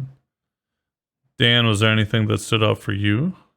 Actually, going back through it, there wasn't anything that like blew me away except for more of the Spider-Man 2 talk. But like there's a lot of like really solid stuff, like the Sonic Superstars 2D classics coming into like I thought of you immediately, and the first level of what they showed is like my 4 or 5 year old childhood, because I couldn't get like 2 or 3 levels into the game, but man, did I keep playing those first couple levels over and over. Man, the 3D stuff looks visually awesome, and as long as they can like nail the gameplay to keep it like feeling just like it was, I'll probably be picking that up. Yeah, I think I will too. There was one I wanted to talk about, and I'm like Lord of the Rings, the Space. No. So Space Marine 2. Oh yeah. Ooh, that's a good one. I never played the first one, but I've watched a lot on the first one. Dude, it just looks. It looks. The graphics look so good. It looks like it would be. It's just one of those fun, gruesome shooters. It just looked awesome, man. Yeah. Like, and the we all know the Warhammer universe is just like already, the foundation for it's already so well built that this game's just gonna be awesome. Like when you're looking 3 players, and co-op it. Yeah, like that will be a day one purchase for me, hands down. So I think that is one of my good ones, and then Remnant 2.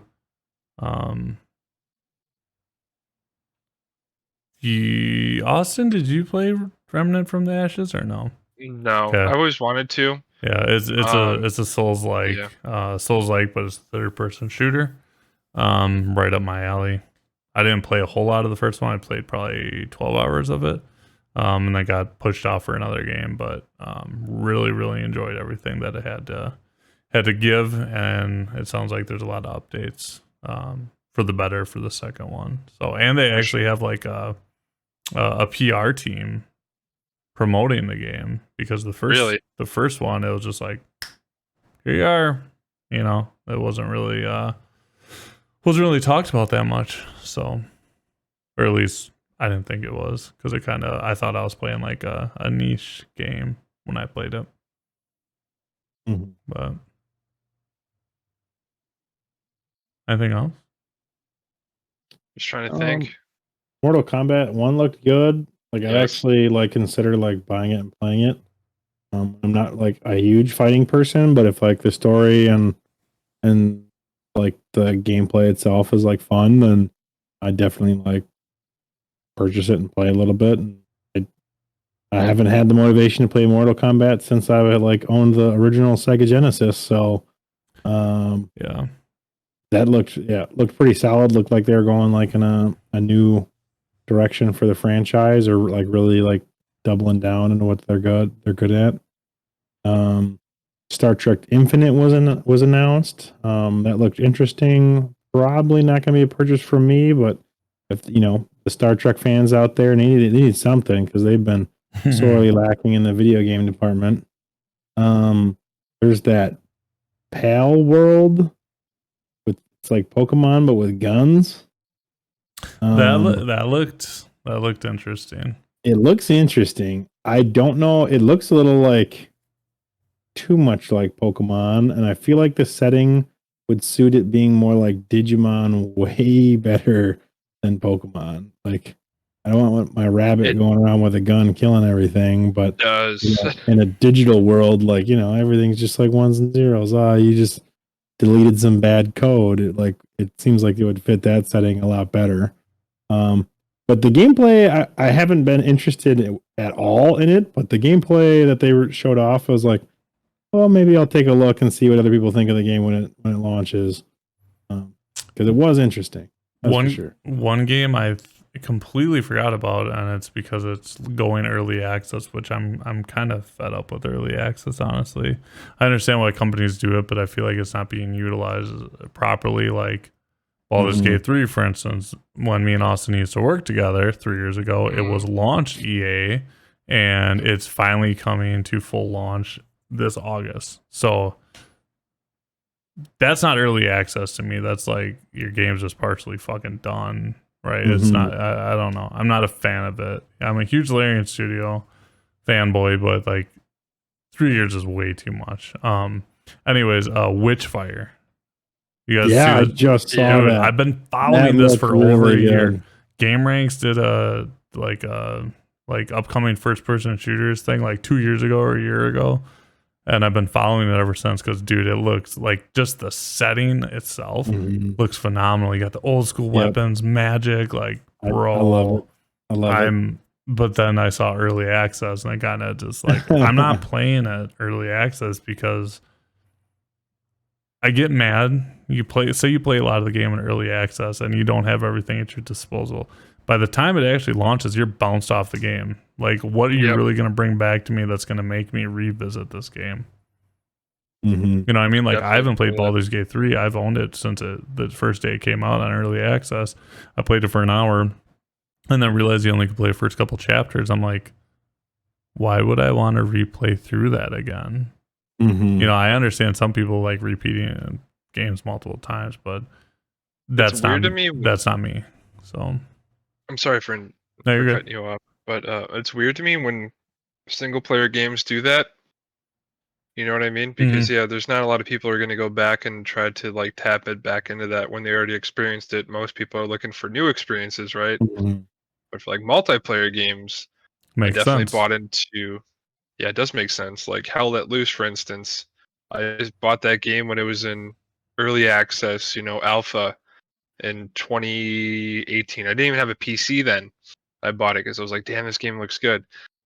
Played it first time 2019, played again in 2020, then haven't touched it in 3 years until this month, or last month, I should say. And literally, I was like blown away about like the updates, like the amount of maps and love that they put into this game. I was like, this is exactly how an early access Right. game should be. You know what I mean? Yep. And so they announced more information. They're having 101st Airborne and jumping out of airplanes coming up for the next big update. And it's like every 3 months there's like a new map and like new faction and stuff like that. They've been really doing good with it. So Yeah, I looking feel like forward to that's that. how EA should work because you have Yeah, constant improvement to a game that the gameplay loop is not going to drastically change. right. But the single player stuff doesn't make sense to me. But yeah, I'm dude. Witchfire looks good though. I won't play it early access, but anyways, does look that's my good. little tangent on early access pissing me off lately because it's the norm now on a lot of PC games, and it's like, It really is. come on, guys, just don't launch it. Don't show me the game for Mhm. 6 more months. I don't care. I'd Yeah. rather have that. Do a closed beta, right? But okay, all right. So playing devil's advocate here, I agree with you, but just to like play the other side, All right, would that's you all we rather got for have? today. I don't want. No, I'm just kidding. Would you rather have the publisher or the person like financing it be like, nope, your game's like good enough to launch, push it out now? Or would you rather have some middle ground where they're like, okay, well, if we can put it out in early access, give people a discount, um, let them like beta test it for us and get the bugs kind of fixed, and then do a full launch later? Like, Well, how would you rather have that go? I'd rather have it with the early access hands down, but it gets me. The problem for me is it gets me hyped way too early, and then by the time the game actually launches, the launch. So here's how it works, especially from like a marketing standpoint. A game launch is early access. All the YouTube hype is during early access, right? True. My hype is during early access, and then you get it to the actual launch. No one talks about the game. I forget about said game, and then I don't see it until it's on sale, and I'm like, oh, well, I guess I don't really. I'm with you. But I guess I would rather have it instead of a AAA game launching in just like a buggy, terrible state. It's unfinished, and it probably needed another 3 or 4 months at least. The Like, cook, yeah. Going in early I agree. access and giving them the time, That's and then that's a good point. probably promotes. That probably fixes a lot of the crunch culture. Yeah. Yeah. Stop And so cheating intelligently. it's it's probably not like the answer that like solves everybody's problem and is good, but it's probably the most compromising that fixes the most amount of issues in the industry. So yeah, it sucks, and yeah, I wish like they'd use the early access like appropriately, especially like in a multiplayer game, to get the kind of the gameplay loop and the foundations correct, and then add all the content in and have a massive 1.0 release. But I guess I would rather have no crunch culture and no like really buggy, terrible, shitty launches like Redfall. Redfall could have launched in early access, and it'd probably be pretty good in early access. Right. Yeah, people are going to yeah, look at it's that a little bit buggy. Yeah, needs some gameplay things. Yeah, the world needs to be flushed out, but it's pretty solid. But yeah, it launches full price, $70. Boof. Yeah, big. Woof. Yeah, it's just funny Same with when that. it's like three years early access. You're like, I know it does stink. I agree, but It's what like were we the gonna say, Dead Austin? by the new or that knockoff made by Turtle Rock. Oh my gosh, what is it called? The zombie shooter Left 4 Dead. Oh, Back for Blood. Yeah, Back for Blood. Like that game came out in a bad state, was all right, had some issues. And then there was another one that maybe should have came out in early access, but by the time they actually got everything up and running smoothly, it was already dead. There's only like a Yeah. couple of people. It's we like we were played. talking about, me and you, Austin, like a Yeah. month ago. I was like, yeah, they actually did a big update to their card system. You're like, what? I'm like, yeah. Well, a year too late. What Yeah, the hell just really. happened? Well, Dan disappeared. I'm back. Yeah. I'm back, baby. Excited Yeah, I for mean, Sea of like, I Thieves, feel like though. at least early access is like honest marketing. Right. The game's not done yet, Yeah. right? Buy it at a discount. It sucks when it's like so long in early access, and then the longer it goes, it feels more and more suspicious, kind of. Mm-hmm.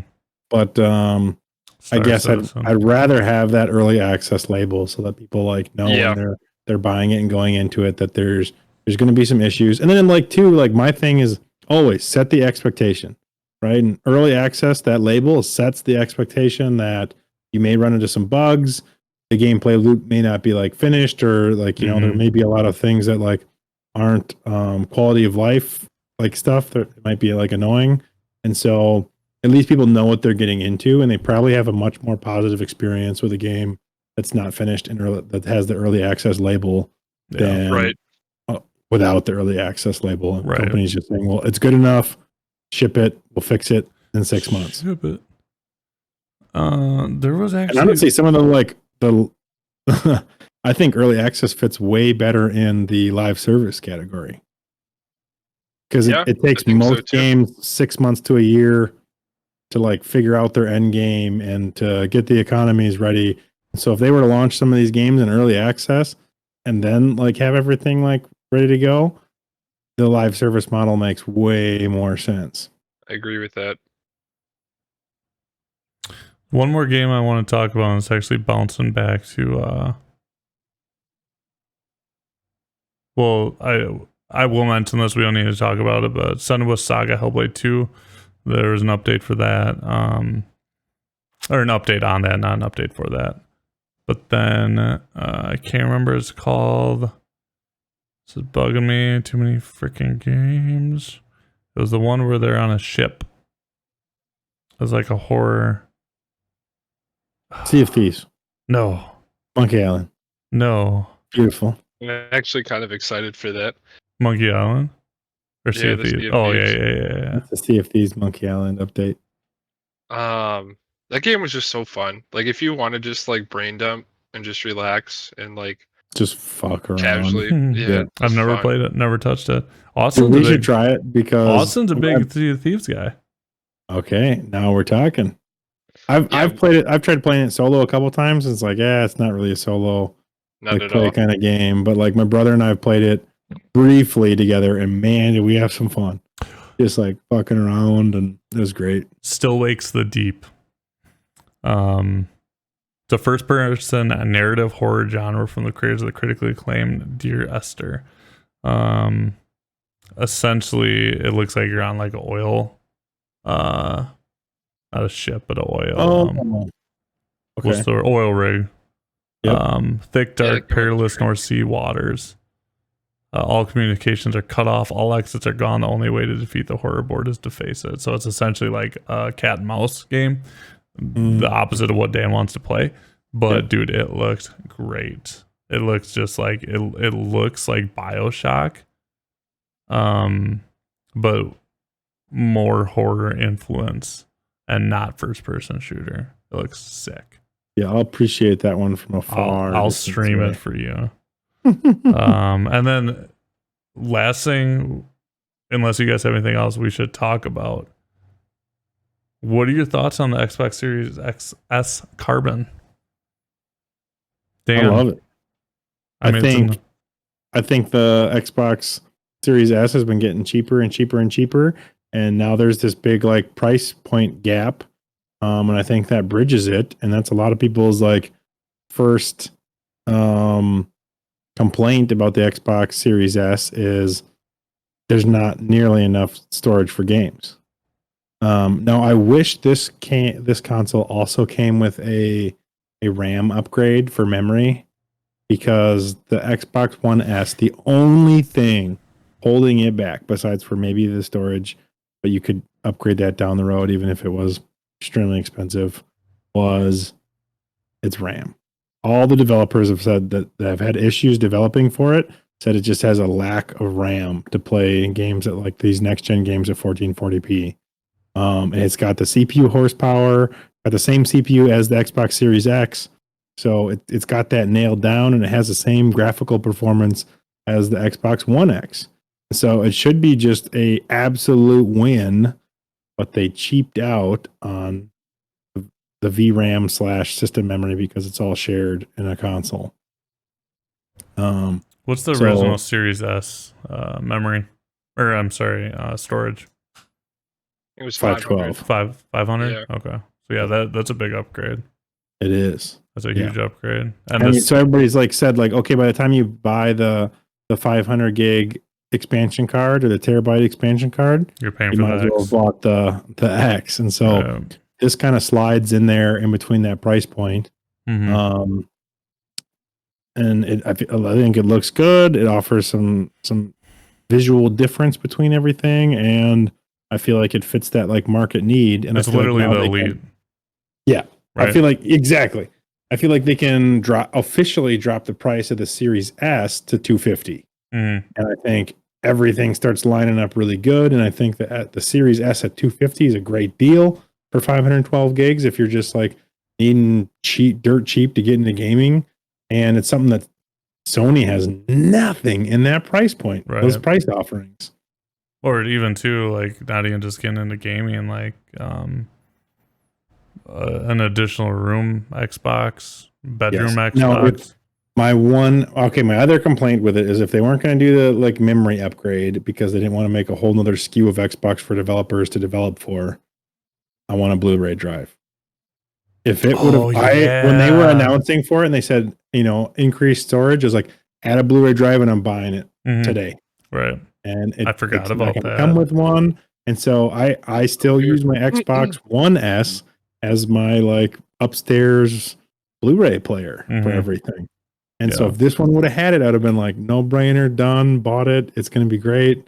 But the lack of that really kind of lets the wind out of my sails on a lot of that. So it doesn't have a place in my house. It's just like, it's really cool and I like it, but I won't be buying one. Right. I mean, you can do, there's been people, the Xbox, the Series S is really cool. It is an amazing emulation machine. If you can like, I don't really think they jailbreak it or put it in developer mode.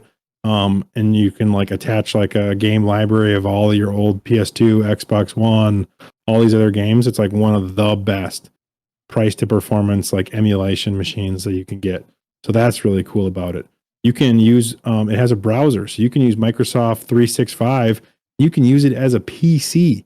And so if you were a college student on a budget, you can have a gaming device, hook up a keyboard and mouse, and use Microsoft 365, which is what a lot of colleges use anyways. And you're good to go. Like there's a lot of value in that system. And so to see them like supporting it more, dropping the price of the base one, sliding this one in a little bit more of a premium one. I love it. You got any opinion on that, Austin? You have an X, right? Series X? I do. Yeah, Kate plays that when she's not playing the Steam Deck. And it's come in handy. I've been playing on it once in a while too. Just been playing some Game Pass games. Like I'll hop on like MLB The Show.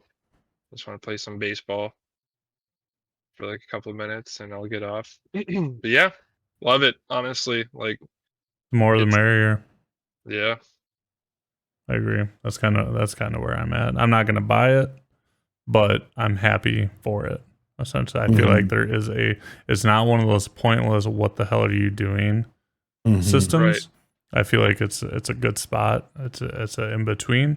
It has more storage than the more expensive diskless PS5. So it like definitely I feel like has a place. More storage with less games. I'm just kidding. I was totally kidding.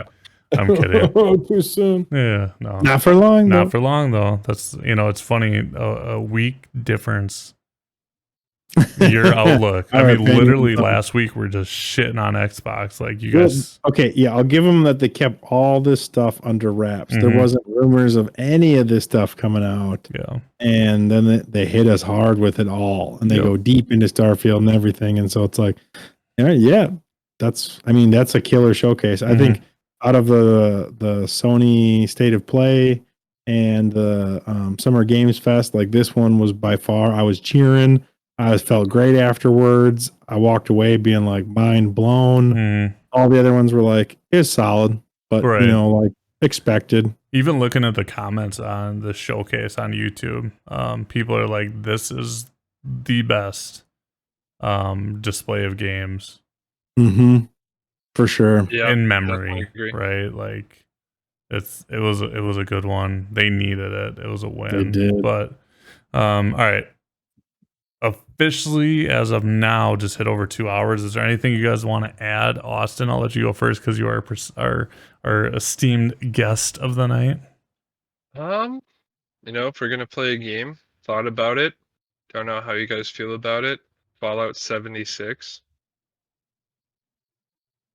I know, maybe we jump in and kick the tires on that to Is he? see I how. can't tell. Is he kidding? Is he? Part of me did it for the meme because I know how you guys feel about it, but part of me is just like I've been wanting to play like a new Fallout experience, and I don't. Doesn't look too bad. They put a lot Well, more content into it. From Yeah, what how they- is it in year 2 or 3? I haven't heard anything about it. I know It there's just- still a niche fan base, but Yeah, very much so. And maybe just see what it's all about, especially when the Steam summer sales are right around the corner. Pick it up for. Have you cheap. been? Do you own it? Have you been playing it? Okay. No, not at all. Okay.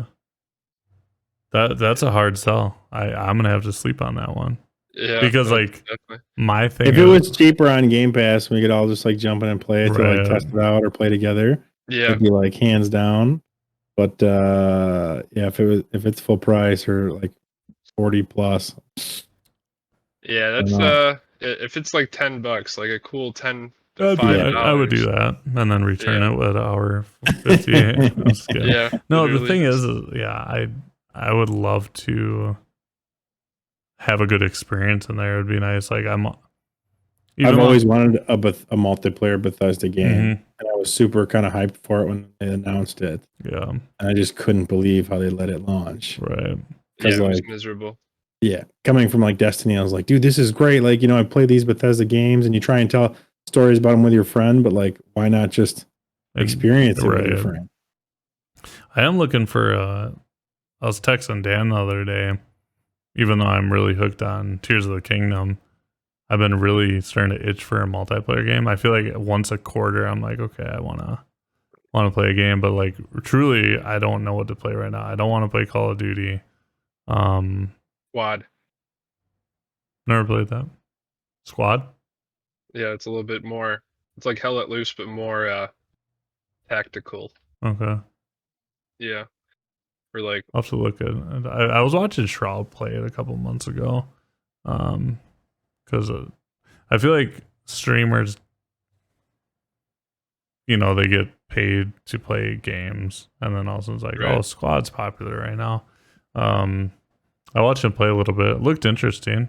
It was actually cool because people were actually taking commands from their squad leader instead of just running around being a typical asshole. So that was kind of cool. It seemed like a cool community. it's exactly how Hell Let Loose is. It's just kind of like for like you need to work as a team. Like you Mhm. need to listen to your squad leader, and your squad leader needs to listen to your commander for it to be. And that's a little bit more casual compared to squad. So Oh man, if that's casual. I heard there was a Star Wars mod for Squad, like a Battlefront. mod. yes, That'd be and sick. that And looks it looks awesome. insane. Mm-hmm. And, like, it's real, but like I'd be interested in that for sure. Yeah. That would be interesting. Or we should just go play Battlefront 2. All right, EA. my closing. I got one question for everybody. Okay. Out of the games that have launched this year, and I guess really we'll narrow them down to what do you think is got more going for it for game of the year for future releases? Spider-Man 2 or Starfield? for Game of the Year? Just between these Starfield. two unannounced games, because obviously Tears of the Kingdom is out and Jedi Survivor's out, so there's a lot of competition for that. But which one would you guys pick as your I have kind a of like caveat release? to. So this is if Starfield launches in a good state, Technically, yeah, and provides everything they've promised, I think that will be Game of the Year. Now, that is a heavy lift.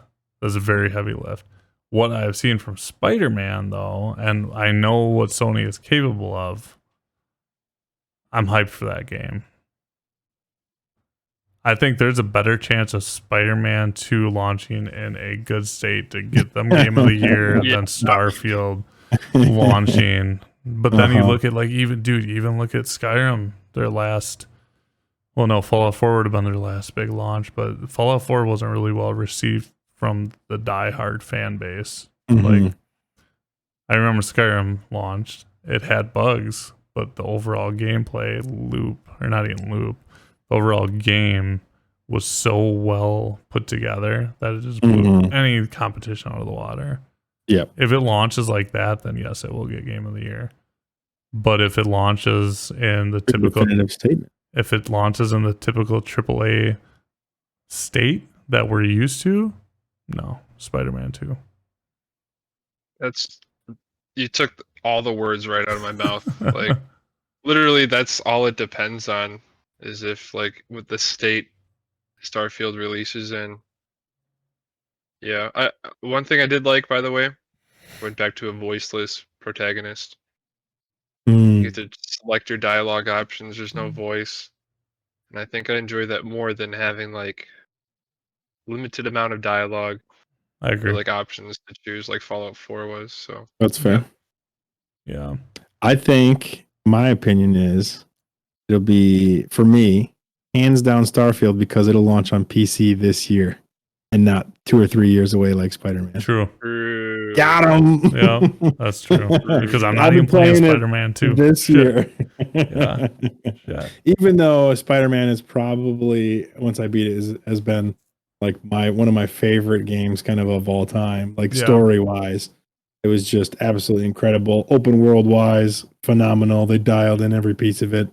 But Spider-Man 2 does feel like more of like a very, very big expansion where like the world is still very much the same. Right. But it's Spider-Man. It's New York. What are you going to do? Yeah, I mean, like there's not much you can do, but just like saying, like Miles Morales, they tried to sell it as like another game, but it's just an expansion. It's the exact same locations and everything else. You're just playing through like a different story in the same world, right, with like new abilities.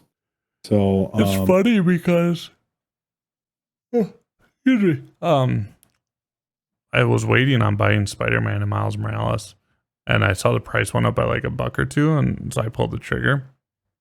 Dude, the shit's doubled since Spider-Man 2 launched. It's already $42 for $42 a piece on CD keys, and it's just because Spider-Man 2, just got announced. But yeah.